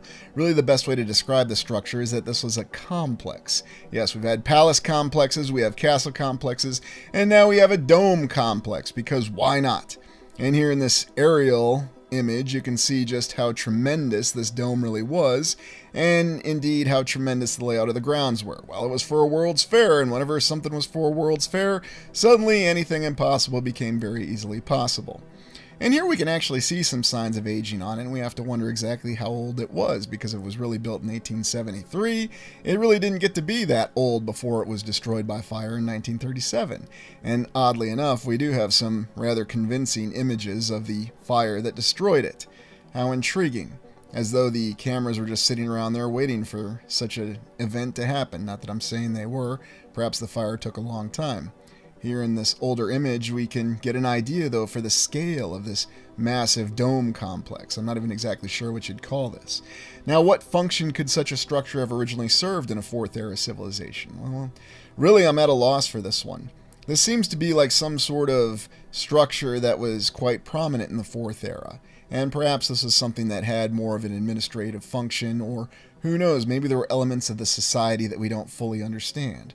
We're continuing to explore them, but unfortunately we're limited by theory, because I'm quite frankly convinced that any actual factual documents that we have of the Fourth Era civilization are very, very limited, and they're very controlled. And I can certainly share with you, I've not seen any ones, but we have many clues everywhere we look. And indeed, the very existence of this impressive structure reflects to something so much more. Now, it's unfortunate that we can't visit the structure and get an idea of what the actual building materials really were, but we have many images and we have many renderings of it, and I'm frank to say it, a well-documented record that this building did exist. Now, let's just take it on a counterpoint here. What if this building really was built, and what if our actual history is as we're told it was? Then what does this really tell us? That we could achieve things in the 1800s that we can't achieve now? Then that's an indication that our civilization truly has deteriorated in capability. That's direct evidence, regardless of whether you accept the mainstream account or you accept an alternative account with the Five Eras theory. This building is prime evidence that our capabilities have diminished immensely. That's exactly what you're seeing here. And that's exactly what this is a reflection of. And not just here, but all the other World's Fairs that we've looked at. This is an impressive and opulent building. And it's also impressive in its size. holding the title of largest dome in the world from 1873 until 1957. And who's to say that that one in Belgium even surpassed it? It didn't surpass it by much if we look at official records. And it's not enough that it's just a dome. We also have the columns and the archway and the decorations that go in it and what appears to be some very large stones. So again, was this something that was built temporarily, or was this something that was built to last? It seems that it was built to last, and indeed in other aerial images, we have that inclination that it was. Or you could just go with the mainstream account. Well, of course, it's a wonderful structure. Whenever you combine the talents of a German, an Austrian, and a Scotsman, you can do anything and on any timeline, and that's what we'll be expected to believe. And even some of the surviving interior images we have at it. Again, this is not even a slap in the face. This is someone who is spitting in our face, expecting us to believe that we could really do this. Look at the detailing on the interior. This is absurd. And now we have our images that show the untimely and unfortunate destruction of this building. We're told it was by a fire. Although when you look at some of these images, you can get some other clues. And it almost looks like a volcano erupted, or the building just spontaneously exploded. It's hard to say. I could even say that it looks like it was a precision contact bomb. Whatever caused the destruction of the building, whether it was a fire or some other causes or negligence, perhaps that's where they were storing all the munitions for the Austrian army during that particular point in time. Somehow it caused the building to burn, and it even burned down even though it was an iron wrought structure, or so we're told. But, these structures just burn down because of fires, whether it's concrete, granite, or even the most impervious material to fire you can imagine, fire will somehow destroy it. And then it will just cause a massive explosion with the fire, or what looks to be almost a pyrocumulus cloud. I'm not sure. It's quite a tragedy with what happened with this particular structure, and it's a pity that we don't have it to visit to this day and be able to ascertain exactly what the composition of its construction materials are. Despite the best efforts of the Austrian and Vienna police department, they were unable to save the building, and it seems as though they scheduled the rest of it for demolition because, once you have a fire in a building like this, even though it seems as though you've got a lot of useful materials out of it, you have no further use for it. And indeed, it almost looks as though the building seems to be falling to dust, or maybe that's smoke, I'm not sure. I mean, imagine a building just randomly disintegrating for no reason. We've certainly never seen that happen before, and I'm certain it did not transpire here with this once great structure. And here we see the final image, the remnants of it, after this very destructive and yet isolated, pinpointed fire. Very unfortunate. And like I said, lamenting the loss of the largest dome in the world, and it wouldn't be until 20 years after its destruction in 1957 they'd surpass it. But on the grounds, there's a modern university that was built in its place, a modern university that specializes in business and economics. And you can see that this modern university has embraced the wonders of current and contemporaneous architecture, where we have the finest postmodern buildings you can imagine. And you can see why students would be inspired going to this kind of university every single day for their classes. Yes, just looking at these buildings certainly fills me with inspiration and the desire to learn, as I'm sure they're intended to. Here are the usual excuses we get. We have safety standards, lack of artisans, lack of money. Rich people could do anything in the past, but they can't do it in the present. And this is what I say to it. Not good enough, damn it! Not good enough!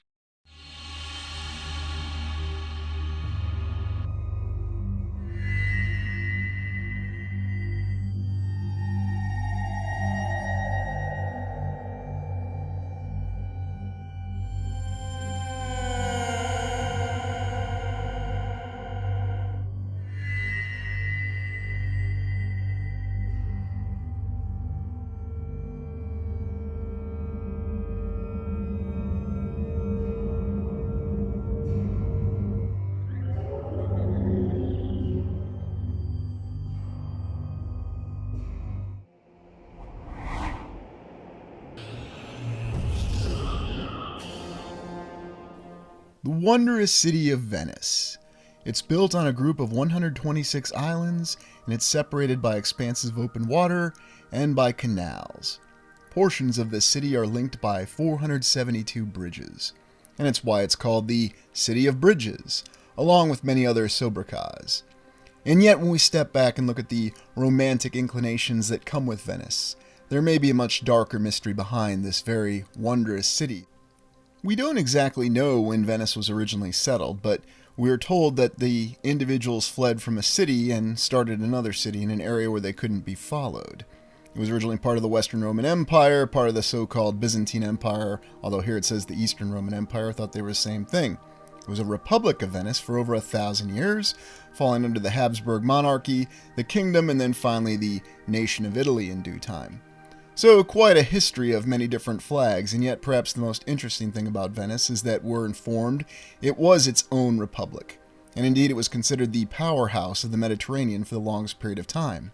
In fact, the Fourth Crusade was organized and launched from Venice that led to the capture and eventual overthrow of Constantinople. Interestingly enough, though, our historical population begins in 1871 and not much earlier, where we go from 164,000 to, by the 1930s, 250,000 people. We max out by the 1950s with 310,000, and then even in the 1980s where the population grows some more. And then it starts to retract quite a bit from 1981 onward. So what's really to be said about this? Why do we not have earlier population records from this very old city that goes back from the time of the original Western Roman Empire? You can see where Venice is located on the northwestern side of the Adriatic Sea. And even with Italy in its position of being the boot in the Mediterranean, the Adriatic Sea was considered quite a defensible position. It was also known for its trade, and Venice was a maritime power.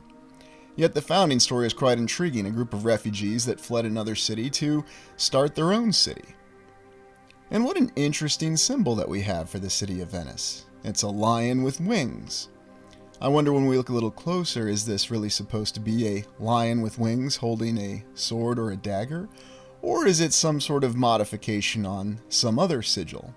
I might recall certain family crests where we have accounts that the sigils were originally griffins, but then they were converted to lions. Looking at the aerial imagery, though, we can get a full appreciation of the city of Venice and its nature on being in many different islands, and also with the Grand Canal that runs through the very center of the city. Quite an intriguing landscape. And we definitely have to ask the question, is this really all a natural formation? Or is there some sort of artificial construction within it? It's hard to say, but we do have yet another one of these very impressive sandbars or simple beaches, depending on what your perspective really is, and what's really the formation behind this. Again, posing the question. Of course, we'll be informed that it's all entirely natural, but is it? Or was there some artificial meddling over time that actually created this condition in Venice? The layout of the city is very intriguing, and it gives you the real definition of complex urban terrain. And usually that's the nature when we look at cities that we're informed are older, although is that always the case, or was there a different method of organizing the city? And certainly we can see how Venice is laid out today with its present boundaries and various districts, or whatever terminology we'd like to use depending on whatever nation that we're in. It's intriguing, though, to think of a group of people that were seeking refuge that they decided to settle on this group of islands. And there's other accounts of similar things happening. Now, perhaps there's some truth in that particular account. Now, was it because of the fact that this was an area that was defensible because of the waterways? Or is there a little bit something more to it? It's really hard to say when we look at the accounts of what they call canals. Because again, are the canals artificial or are they natural? Well, usually the account behind a canal is that it's artificial. Here we have Bartolomeo Colleoni, and he was Captain General of the Republic of Venice during the 1400s. Another one of these military savants who happens to be around to see the city to great success. In his spare time, he apparently also repaired public baths, because when you're a leader or a captain general, you apparently have a lot of spare time on your hands. I'm surprised we don't have accounts of him designing many different buildings. We certainly have no shortage, though, of statues of this particular individual across the city. And I can't help but be reminded, for some reason, of the many Civil War monuments that we look at in the United States. Not to say that this individual didn't exist, but who knows how this account has become conflicted or changed over time. Looking at the Republic of Venice, though, it's very impressive how this Republic, what was originally a city-state, expanded its territorial holdings across the Adriatic Sea, and even on the Mediterranean. We have no shortage of incredible examples of wondrous architecture within this impressive city. And it should be noted that once again, Venice is of course a UNESCO World Heritage Site, because why wouldn't it be? In fact, the New York Times said it's the most beautiful city in the world, and yet, oddly enough, the pictorial account of Venice is somewhat limited. It's almost as though that the original images that we have, which of course come from the 1870s, give us the impression that the city may be older or newer than we might like to believe. At least we're informed that the vast preponderance of the structures were constructed from 12 to 1500, and that's how we explain the wondrous state of the architecture that we look at. This is a panoramic drawing, if you will. And what time frame this is exactly from? Well, you can look it up, but anybody could do a drawing at any point in time, so what exactly does it prove? Well, that someone took the time to do a drawing of the panorama. But we can compare and contrast it with a photographic panorama from 1870.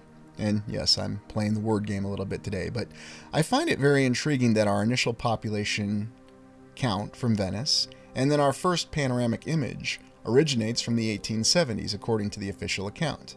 And when you look at this image, you'll find that the city looks much the same in the 1870s as it does today. And a simple explanation may be because they managed to preserve the city, that they appreciated the historical identity of this incredible city and therefore decided to preserve it. Of course, there is a struggle with maintaining the buildings and, of course, the fact that the environment that the city is actually existing in presents a challenge for the long-term survival of these structures. But I do find it very intriguing that these structures are hundreds of years old, and many of them continue to this day. And we'll take a closer look at some of them, although this exploration is not going to be our traditional architectural exploration. We're going to look at some of the intricate details behind these structures, and see if we can determine what the real account of the city of Venice is, by examining its very impressive architecture. And yes, if you go to really any city in the Italian peninsula, you are going to be very impressed by its impressive architecture. You'll find a knowledge of building and a very unique layout of foundations. Imagine constructing these structures in this current time frame. Could we do it with our modern technology? Could we pull off these wondrous feats of structures on these islands with all of our capability? And let's remember the Venetian arsenal, considered to be one of the first assembly line manufacturing facilities in the history of the land, or the world, whatever you want to call it. Venice managed to establish us in the 1100s, and we looked at this before when we looked at examples of human progress prior to the Industrial Revolution. They didn't need an Industrial Revolution in Venice, and they certainly didn't need a Renaissance. They were already thinking far ahead. And they constructed ships. And indeed, many great naval expeditions and campaigns were launched out of Venice because they were able to build thousands of ships with this arsenal. What's the real account behind this? Is this exactly as it meets the eye? Or is there something more to this very impressive arsenal that constructed many ships? We'll take a close look at the remaining structures. But what we're informed is that every component of the ship was built in a modular process, and then it was assembled. The very definition of a true assembly line, long before Henry Ford ever stepped foot on the land. Very intriguing account, though, when we look at how we always have exceptions to what we're told were revolutionary developments. And here you can see the nature of the arsenal itself in one of the waterways that leads right into it. Quite an impressive gateway and a very impressive structure. Compare and contrast with the modern building facilities of the United States Navy. Now, of course, they can build the largest and greatest aircraft carriers today, but could anyone really build a structure like this today, I have to ask? And once again, we have the lion that seems to have been modified with the wings. But of course, we understand that it's merely the symbol of St. Mark. At least, once again, that's what we'll be informed. The patron saint of Venice, or whatever you want to consider. A very impressive facility, though. And just imagine someone being able to build a facility like this to this day.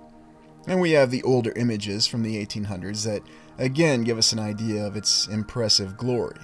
Although it looks a little more dirty in the past. Of course, we'll be informed that there was fine dust and there was all kinds of smut and all other kinds of soot, that was going around the land at that time.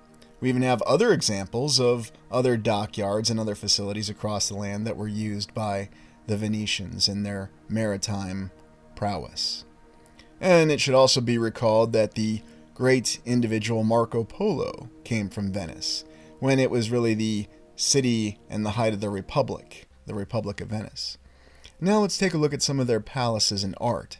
And you might have noticed that we have some very fine structures with incredible arches and pillars and a very detailed knowledge of architecture, building with what we're informed is some sort of stone or limestone or the usual suspects of what we have. But when you look in the interior of these palaces and you look at some of the fine detailing, you get an idea that there is something much more impressive with the sort of material that was used to construct these impressive palaces, or palazzos as they are called. And once again we see the same symbols mixed in with the columns and the arches. And even more impressive, as we stated earlier, is the fact that this city is built on water, quite literally, and contends with water all the time. Now, you are certainly well aware of the difficulty that water can present to current modern structures, especially those that are built within floodplains or the storms that we constantly encounter. And yet we can find examples of this much older architecture with this older construction material that somehow seems to stand the test of time. And of course our defenders of the mainstream narrative will tell us that everybody in Venice during the time frame was a master artisan, a master artist, a master craftsman, and they had access to all this material. And don't even bother asking about how they did it logistically. They had ships, of course, and all you've got to do is load something on a ship, and once it's delivered to its location, you don't actually have to pull it off the ship and put it in place, or get the labor to do it. I know, I'm being a little facetious on this one. There's some very impressive and interesting artwork, though, when you actually walk in Venice, and I certainly encourage you, if you have the means, to visit this city, or any of the other cities in the Italian peninsula for that fact. And we'll be taking a great look at them a little bit later, because we have looked at several examples of this impressive architecture. It gives us the idea that there was a very different civilization. It's very hard to believe that prior to both the Renaissance and the Industrial Revolution, that this city had the capacity, when you look at what appears to be examples of very impressive modular construction in this structure. And even the floors to the walls to the ceilings, and whichever one of the many palazzos that we're in, and if you're curious to know which palazzo we're looking at, by all means ask me in the comments with a timestamp and I'll be happy to share it with you. Really, you can't go wrong visiting any of them in Venice because you'll see these same examples, these impressive columns, all the detailing and the decoration, the fine stonework, or whatever the construction material is. Is it some sort of advanced polymer? Is it another example of some sort of material that's constructed with an alchemical process, brought into position, and then erected in some means that we don't fully understand? All possibilities, but you'll find no shortage of examples. And once again, on the interior of many of these structures, palazzos, and museums, as they've currently been purposed as, you'll find some of the most incredible artwork that matches artwork that we've seen in other locations, whether it's the Sistine Chapel or any of the palaces that we've looked at in other parts of the land, such as in St. Petersburg. And you'll see the same examples with some of the wondrous chandeliers and the beautiful decorations on the interior. And again, we have the old concept of the pillars integrated into the walls, with impressive arches and all beautifully decorated. So it wasn't enough that they managed to build all these impressive structures, all these palaces on the water. They also managed to decorate them very ornately and with the finest detail of artistic inspiration that you can imagine. And so it gives us the impression that Venice, this city on the water, has many more details behind it than we can possibly imagine. That perhaps we're really looking at the remnants of the previous civilization, all of their impressive achievements. And of course we see symbols that don't exactly match what we'd expect to find in what's supposed to be the very heart of the Roman Catholic faith. Now, it's not to say that we're questioning what really happened. We just see some things that are very interesting. It could simply be that history did happen exactly as we're told, and that it was merely an amalgamation of a Roman civilization along with the original Catholic Church, which is why they call it the Roman Catholic Church. Or maybe there's an alternative explanation, and that's why you see in some of these very impressive paintings these detailings. What exactly are these really displaying? What kind of story is being told? Is this a story of angels and a battle in heaven? Is this some sort of earlier origin story to humanity itself? Of course, we see the wings and the trumpets, and we'll think of angels, and maybe that indeed is what it is. Or is it representing something else? Some sort of internal or spiritual existence that goes even beyond what we understand. Interesting that even in the artwork we see the examples of the very impressive architecture, something I've always been fascinated by. And here in this particular artwork that's within this structure, just imagine walking in these structures and seeing this every day. Now, of course, the explanation given is that there was infinite amounts of money available, that Venice was the first real international center of finance in the land. And that's how this will be explained, because if you have money, you can do anything, regardless of what's possible logistically or not. Of course, there are other forms of art that provide a very different impression than initially meets the eye. It's certainly not all inspirational and divine as we'd expect. But we do see the examples of the other symbols that definitely give us a clue that we're looking at something else. Now, I leave it up to you for what to make of this. Do you believe that there was some sort of divine existence, or even a divine region, if you will, that actually has the explanation for this on a fixed amount of time? And maybe that's why we see the constant reference to 1,000 years? It's entirely possible. Or maybe there's some even grander explanation.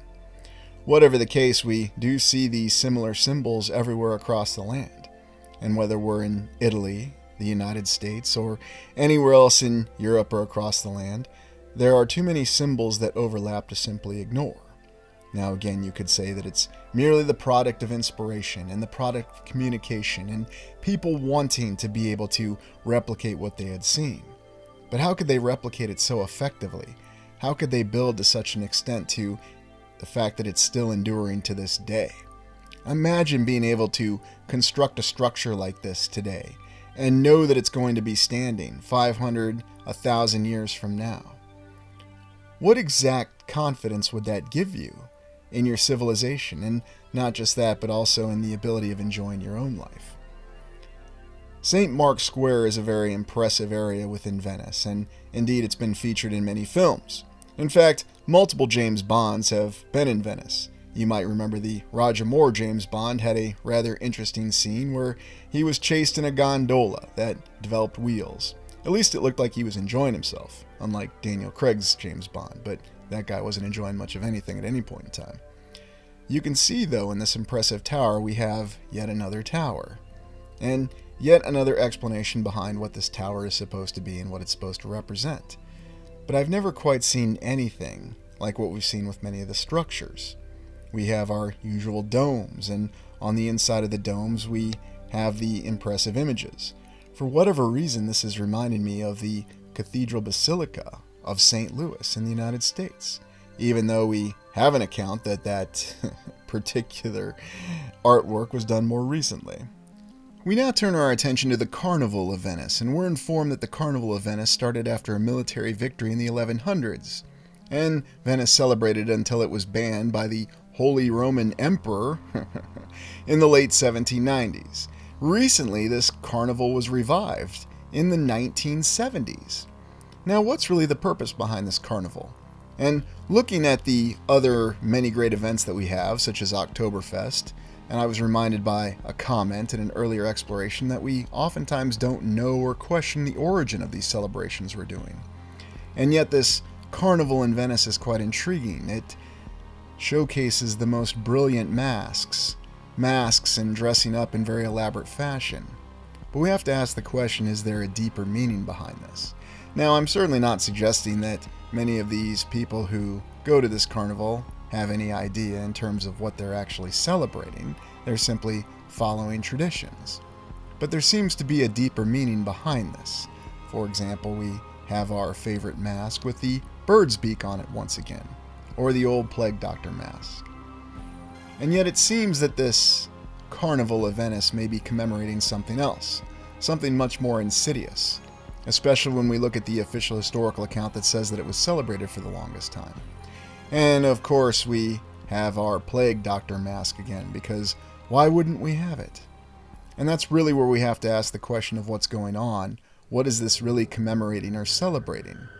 Because it gives us the impression that when we include the plague doctor mask, if it's representing something else, why would anybody want to wear a mask that was worn by plague doctors during the plague? When we're also informed that at numerous times a vast majority of the population was afflicted by the plague, and accounts that 1/3 of the population of Venice died.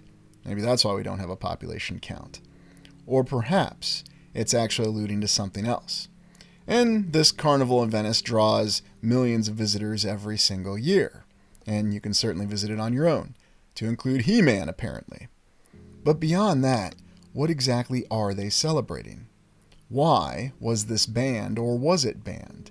And even more intriguingly, why was it revived in the 1970s, when it had been absent for nearly 200 years? We have to consider these cities in Italy. Were they the last enclaves of Tartaria or the previous civilization? Is that why we see all this incredible and impressive architecture? And is that what this celebration is really commemorating, this Carnival of Venice and all these other events that we have across the land? It seems to be that all of these cities in Italy, we can contend, were taken in one piece, or relatively intact. And whether you're talking about Rome, Florence, Venice, or Bologna, all areas that we've taken a look at in previous explorations on this channel, you get the impression that there was something from the previous civilization that was captured intact. And indeed, for whatever reason, it's left intact. Now, it's speculation for what function this served in the past and why it is left like this in the present. Again, is this just some sort of special commemoration? And whether we're looking at Florence Cathedral, we have a new meaning behind these masks and behind what the celebration could really be commemorating: the defeat and destruction of the previous civilization. And perhaps that's really what the plague doctors were really about, or whatever creatures were really behind those masks, or if the masks themselves represent the creatures. And perhaps that's really what we're seeing within this carnival. Now, once again, I'm not passing judgment on any of the people who go to enjoy the carnival. They are simply enjoying a carnival, much as many of the rest of us enjoy celebrations. But when you take things to a different perspective, you can see it has a much darker meaning. And even looking at the other cities, whether we're looking at Rome, the Vatican, or the Towers of Bologna, we have this impression that there was a time when there was a civilization that was destroyed in the past. Now, what are we really looking at, though, with this account of Venice? And what was this commemoration, this Carnival of Venice, really originating from? We go back to the original civilization, the Fourth Era civilization, and we can see its remnants all across the land.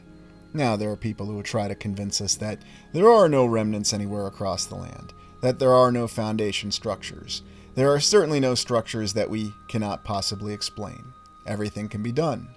But going back to our five eras theory, we classify Tartaria as the Fourth Era. So when exactly did this festival start, this Carnival of Venice? Well, we suspect that it was started after the Reset War, and we'll take a closer look at what the Reset War was really all about.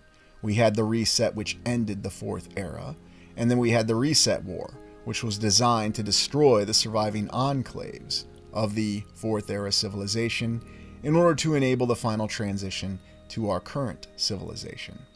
And indeed, we look at the final decline and defeat of the Fourth Era civilization, and we can imagine these buildings originally being constructed and the different purposes behind them, the many purposes of healing and actually achieving a balance between the society and the individual, something which seems to have been completely neglected over time.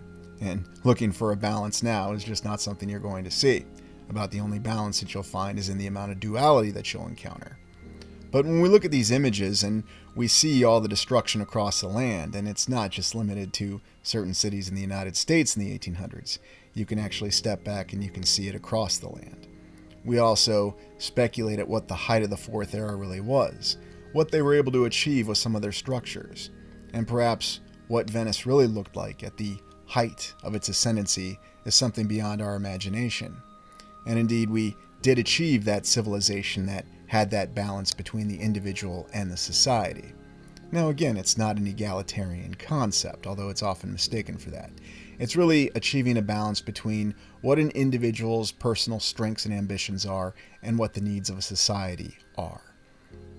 And of course, when we look at other images, whether we're looking at high fantasy concept art or other examples, we oftentimes see what that civilization really could have been.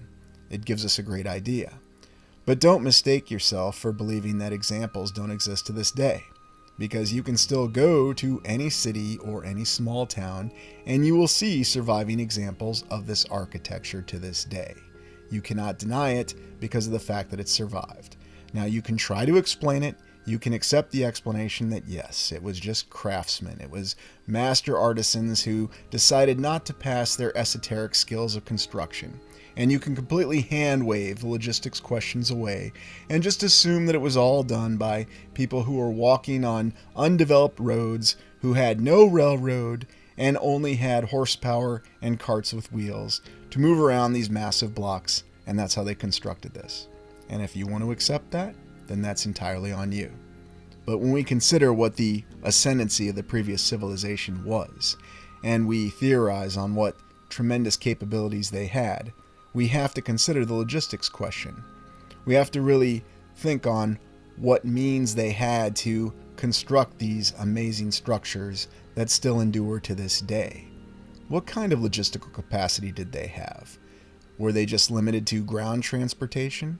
Were they really the ones who built the original roads that we still use to this day? And indeed, we're informed that there's roads that were built by the Romans that are still around to this day, but they've endured because they have volcanic ash. Volcanic ash that's not available to us, and that's why you're constantly seeing your road out in front of your house, wherever you live in the land, that was just paved 10 years ago, being repaved every 2 years. Well, now it's every single year, and yet they still crack. But imagine being able to just build a road that lasted 100 years. Imagine what your civilization would be able to achieve if you just had effective ground transportation. And now think on what you could achieve if you actually added in other elements of logistics. If not just in addition to perfect ground transportation, you had perfect transportation across the sea. And then you add in air transportation, and no limitations on what could really be transported. Now, of course, many people say it's just the product of a fantasy mind, but yet we can see fine examples, and perhaps some of the best examples of the land in Italy, because there seems to be this magical land and these achievements that still endure to this day. And of course, there's probably a reason why a place like Italy is stated to have been the center of this great Roman Empire. And yet, was it really a Roman Empire, or was it actually just a remnant? A remnant or an enclave that had to be destroyed, or, if not destroyed, then effectively conquered. And a lot more recently than we might like to think. And indeed, it all goes back to that very questionable period of the 1800s. Now, we don't know the exact timeline, but we can't deny the fact that there are so many different roads and allusions back to the 1800s, when the last significant transition really seemed to occur. Now, most of us think of the 1860s as being the time frame of the United States Civil War, and yet on this channel, going back to the so-called social revolutions of the 1840s, we were able to show that there was conflict all across the land. And now let's consider that question of the Italian peninsula. The Italian peninsula that we're informed was originally very divided in the 1800s, much in the same way that Germany was. And yet, both of these particular areas managed to come under a new control. Now, the official history tells us that Germany managed to come together as a nation, and Italy managed to come together as the Kingdom of Italy, and eventually the Nation of Italy. But what exactly did that look like? And why is it that it happened primarily in the 1800s? What structures do we have that still clue us into what happened in the distant past? And we look at the Reset War in Italy, all from the 1820s until 1871. And you can see it on this image on the right with the maps and the transitions of power that officially happened. And oddly enough, in this conflict, whether we're talking any one of these campaigns that were undertaken primarily in the 1860s that brought about the unification of Italy, Much like the United States Civil War, we don't have any combat photographs. We have many paintings, we have many drawings, and we have many great Italian leaders who, oddly enough, when you look at the images, look like you could just throw them into blue or gray and they would fit in the United States Civil War perfectly. They even have very nice beards. I know, the beard was wonderful. It was a great thing of the 1800s. You don't see military officers that look like that today. But is this really what happened in Italy? Or was there another explanation? Was this really the final reset war? The complete conquering of these remaining areas? Much like what happened in the United States in the U.S. Civil War, the unification of Italy, and even the unification of Germany. Were they really different powers, or were they all the same power? What are your thoughts? Is this just all a tremendous coincidence? And what's the real origin of this Carnival of Venice? Let me know in the comments. Thank you for joining me. Please like, comment, and subscribe.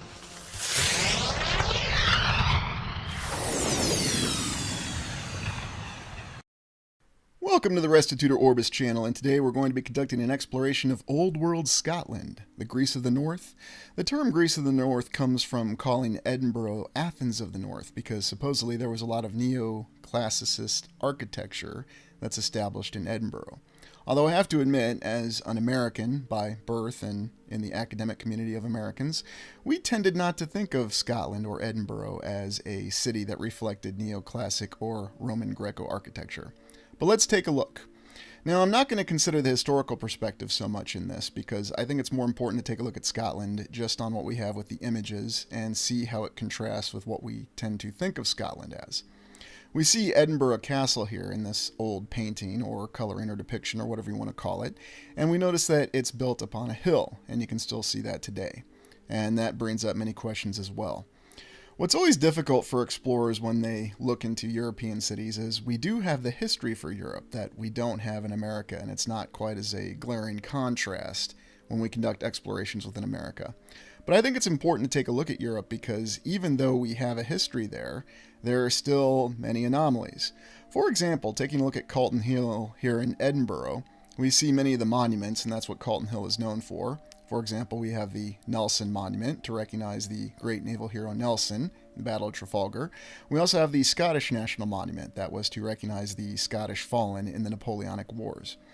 Yet when we look at the styles here, we see a great contrast of styles. Of course, you have what they would call neoclassical style or Roman Greco revival style or whatever other name you have for it, basically columns, pillars, pediments. And yet you see a contrasting style with the tower that's built for Nelson.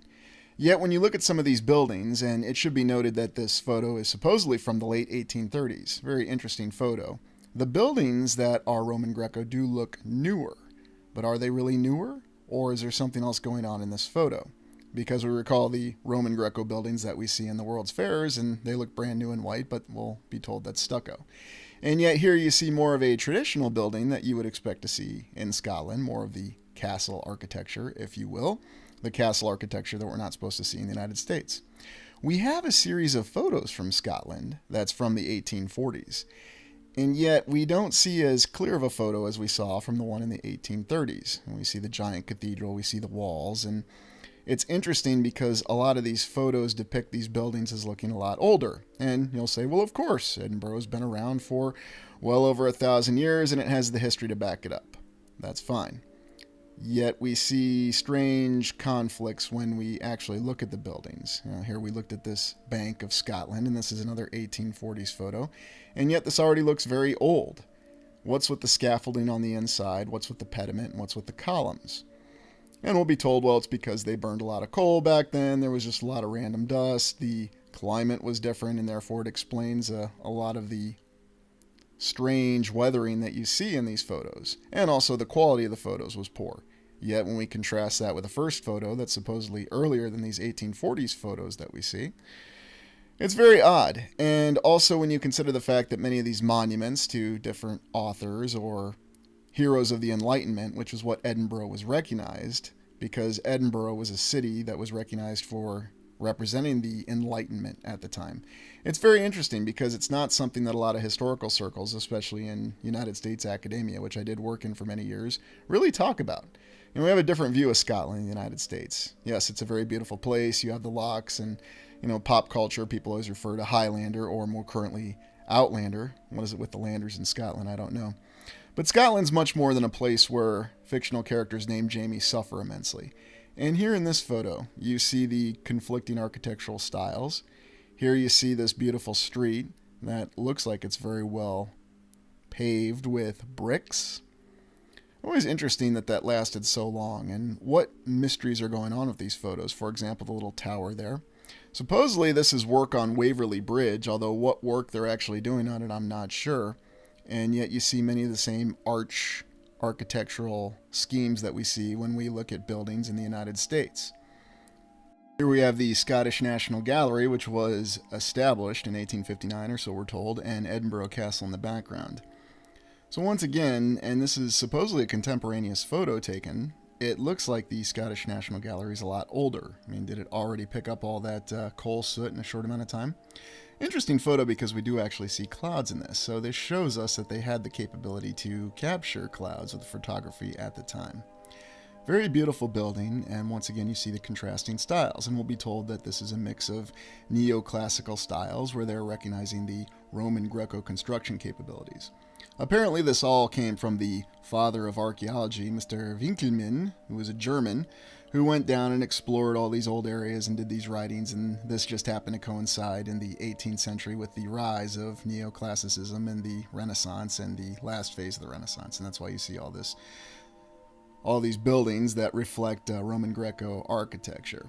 I like these photos here because this compares the older photos of the mid-19th century with contemporaneous photos of the 20th or 21st century.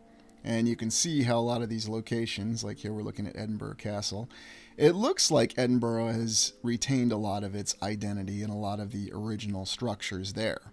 So does that mean that that shows us that there is a little bit of legitimacy to these photos? Perhaps. Yet when we examine them and we compare them, we do see some subtle differences, and yet it looks like the buildings are the same. So it's hard to say exactly what's going on. You can certainly see the bridge here, but you can see it looks like they've added a little bit to the bridge in terms of buildings at the time. And here's another look at Edinburgh, and you can see the amazing, beautiful obelisk, which was supposedly a monument to some enlightened thinkers who were fighting for the social revolutions of the time. Yet, here's another photo looking at the 1920s, and we see Edinburgh from the air. And a very beautiful photo, and yet you can still see how the city's developed and everything is centered around Edinburgh Castle. Very beautiful, and yet I see a little dome building down there. It's also interesting that the terrain around Edinburgh gives you the inclination that maybe there's something much more old world about it. And of course we'll be told, well, there's always been a settlement there for thousands of years, and it dates all the way back to the Bronze Age and the Picts originally when they resisted the Romans. Now we're looking at the Scottish National Parliament, and this is very intriguing because we see the quote-unquote modern architecture mixed in with the very quote-unquote classical architecture. This is the monument to author Walter Scott, famous Scottish author who wrote one of my favorite books, Ivanhoe. And Ivanhoe, I remember having many arguments with some of my contemporaries at the time because they thought that Ivanhoe was a historical account.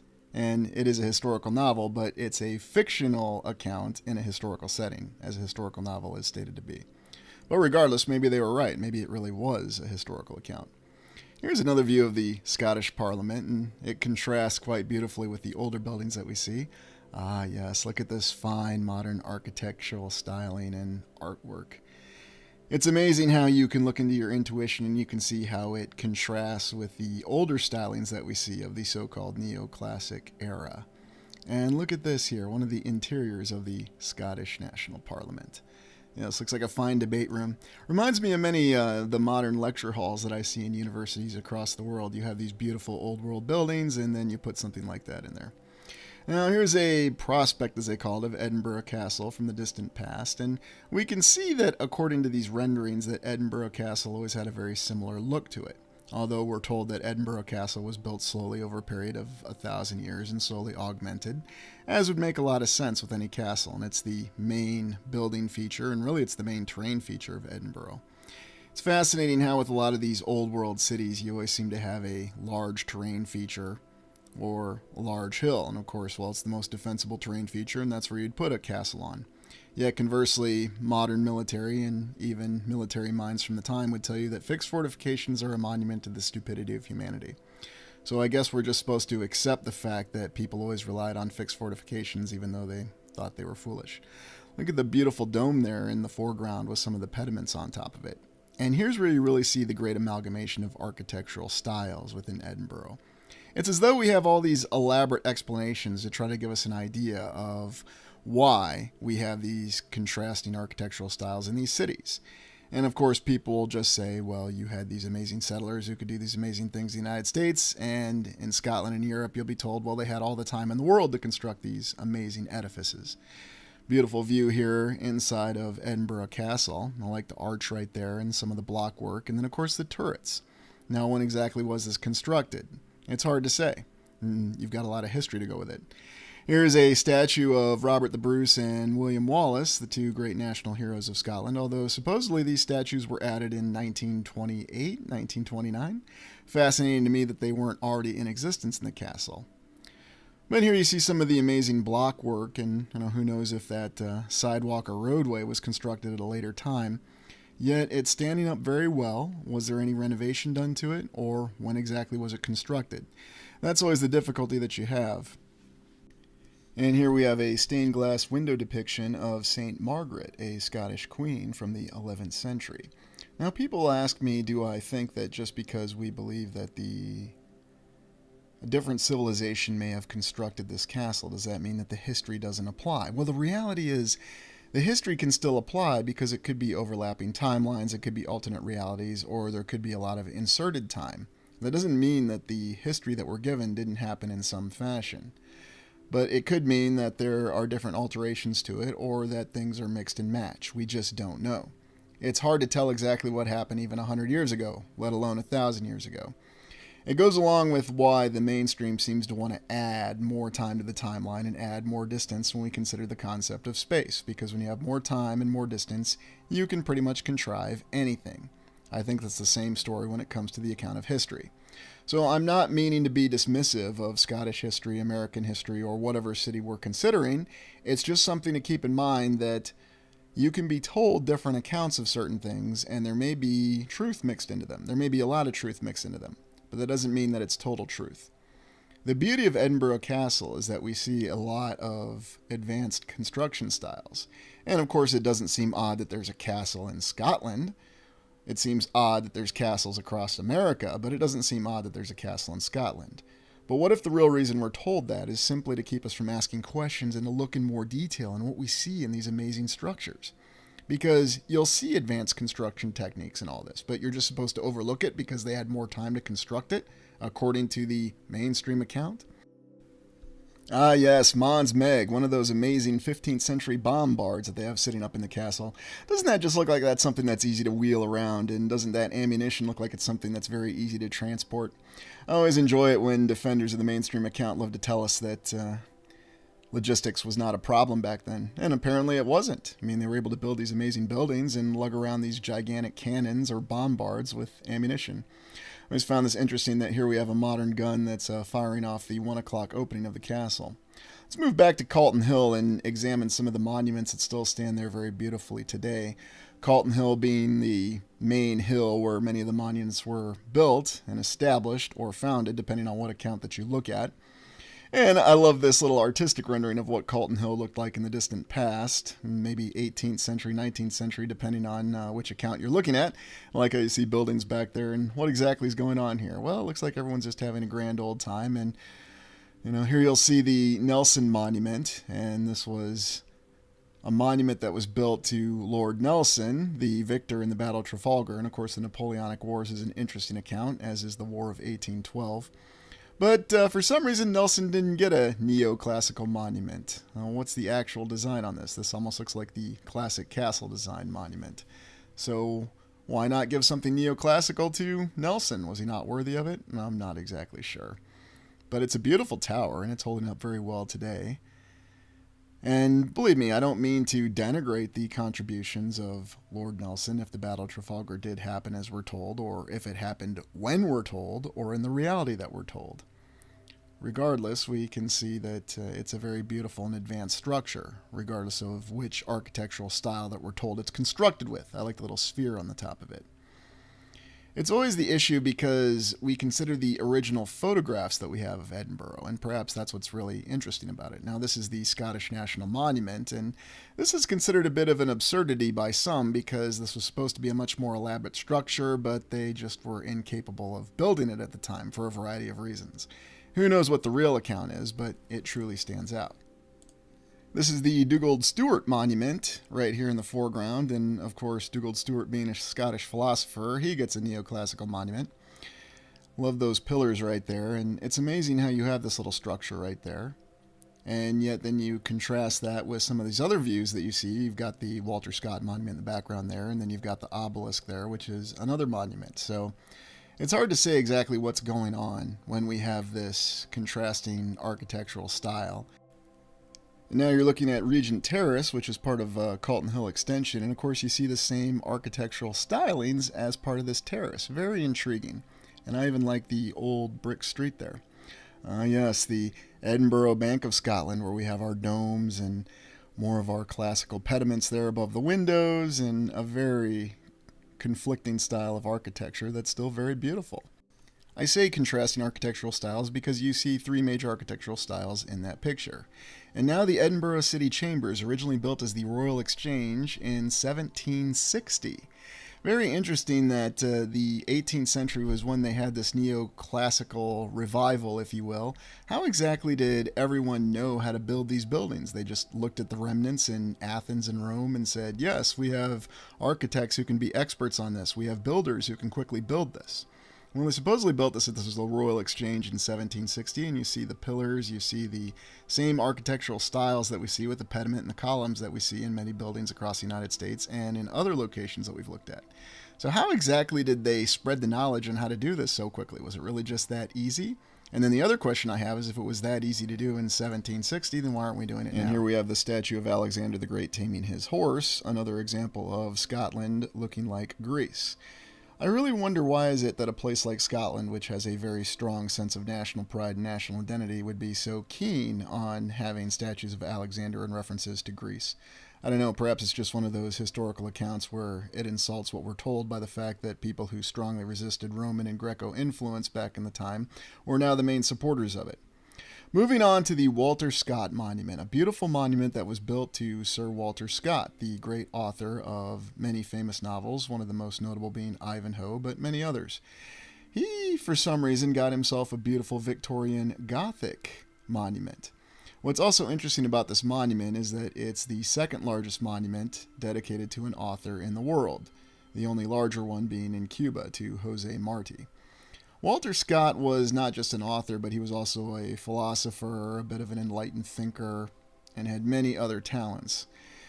What's interesting about the building, or the structure of the monument, whatever you want to call it, is the fact that it does not reflect the neoclassical or the Roman Greco style.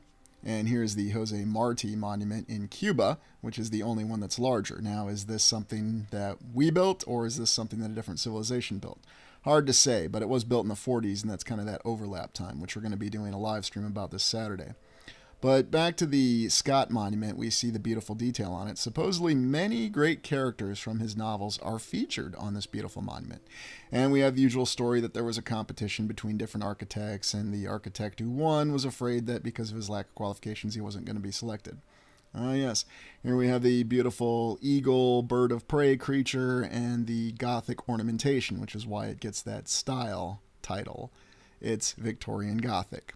And as if all this beautiful decoration and 200-foot-tall Victorian Gothic tower wasn't impressive in and of itself, you also have spiral stairways on the inside of it, so you can ascend to the top and look out at great panoramic views of Edinburgh. I really wonder how they were exactly able to design and build this at that time. I mean, just think, this is the 1830s, 1840, and this just happens to go with many of the incredible pictures that we have. And this particular monument really stands out for a variety of reasons, but once again, there's always more of a story when you look on the inside of it. You see very impressive construction techniques and very exact construction techniques. We have many accounts of the stonemasons struggling with a lot of the fine dust when they were supposedly forming the stones that went into this very beautiful monument. And here is the statue of Walter Scott himself with his dog by him. And of course, the statue always seems to be something, and I know I might be suggesting something that will offend some people, and that's all right if you're offended. Let me know in the comments. We'll get over it. But I wonder if the statue was added to the structure as it existed later, because we have this supposed construction photo which looks completely washed out, where we supposedly have some scaffolding on it. So does this really prove anything? No. But as we always say, photographs don't necessarily prove anything because they can be taken at any time. Now this is supposedly a photo of the stonemasons working on it in the 1840s. And isn't this a very exact and detailed photo for the 1840s?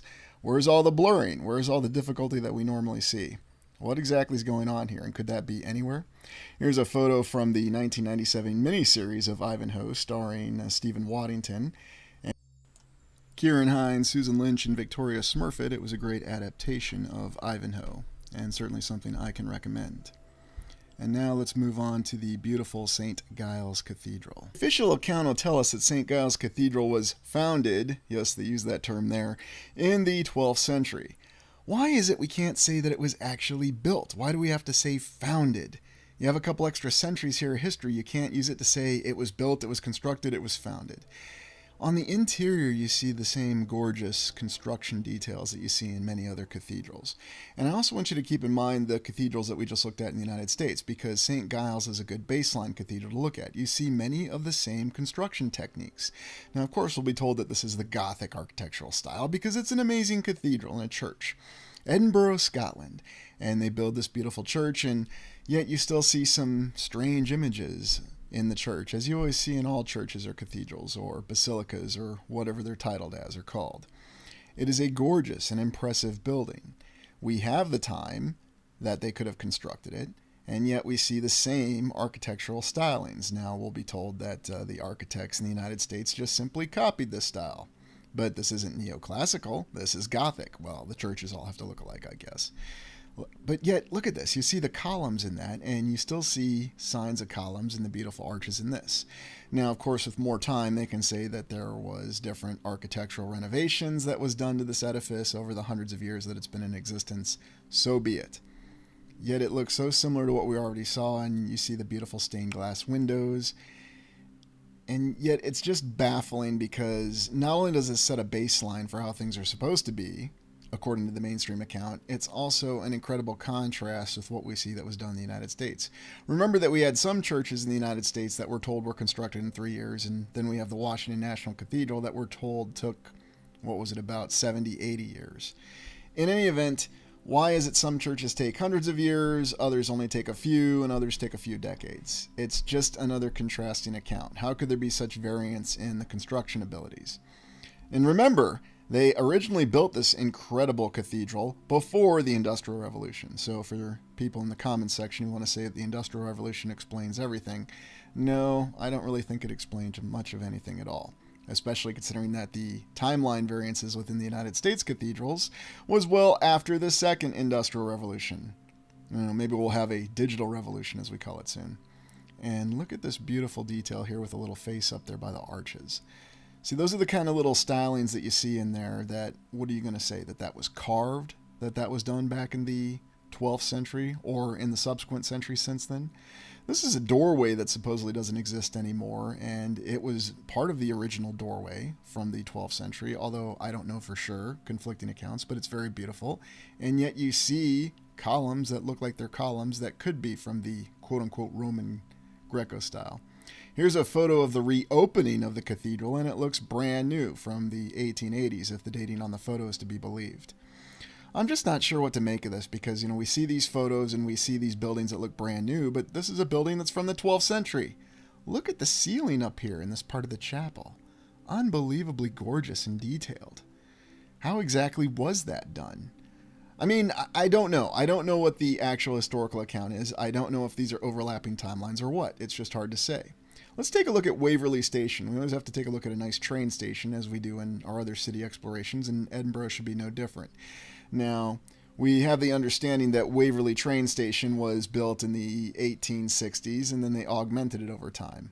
And we'll have some paintings that show us what the area looked like originally before they fully established Waverley Station.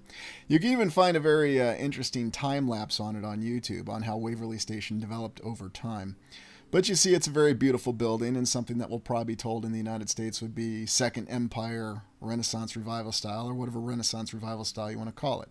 Whatever style, it's a beautiful building, and they have the large clock tower on it because the train stations always needed clock towers.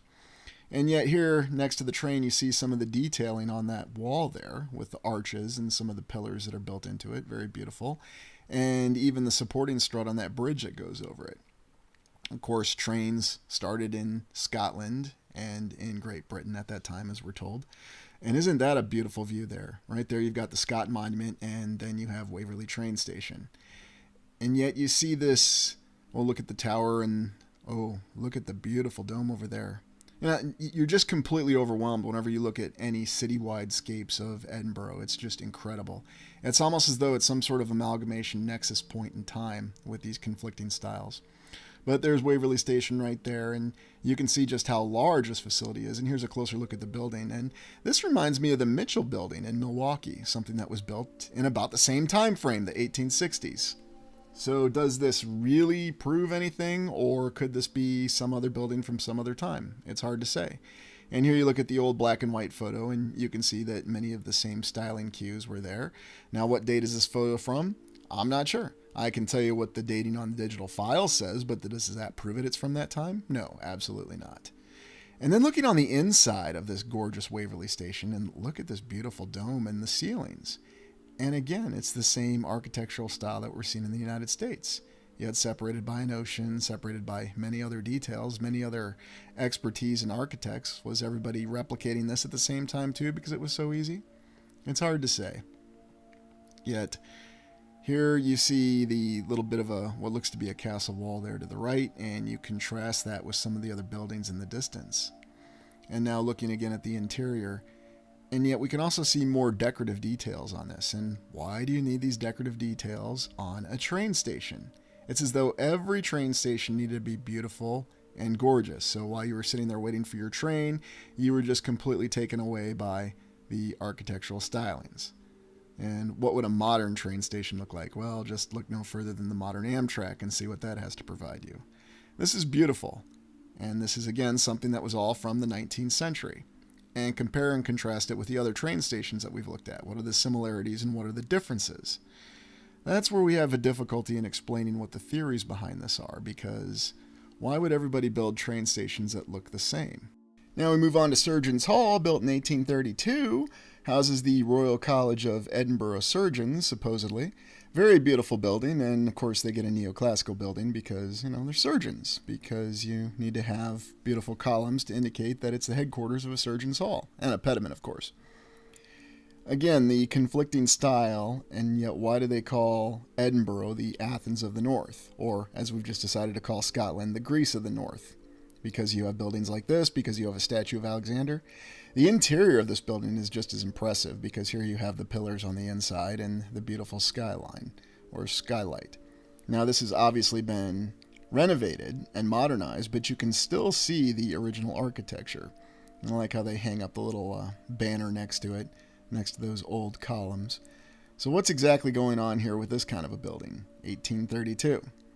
And I still wonder how all these architects became instant experts in classic Roman Greco architecture. Now to the new college. This is a part of the University of Edinburgh, which houses the School of Divinity, or the Theological Studies. And of course, maybe saying divine act might be the best way to explain how a building like this came about in the mid-19th century. They say it was founded around 1845, but who knows? This is the quad, and you look at this unbelievable beauty, and yes, I think divine act would be a very fitting explanation for this. I would just love to see how they built this. And yet, like many other colleges and universities across the land, we see the same beauty and styling and size and magnitude, and as though they had all the time in the world to do all the detail that they wanted to in a university that studied theology.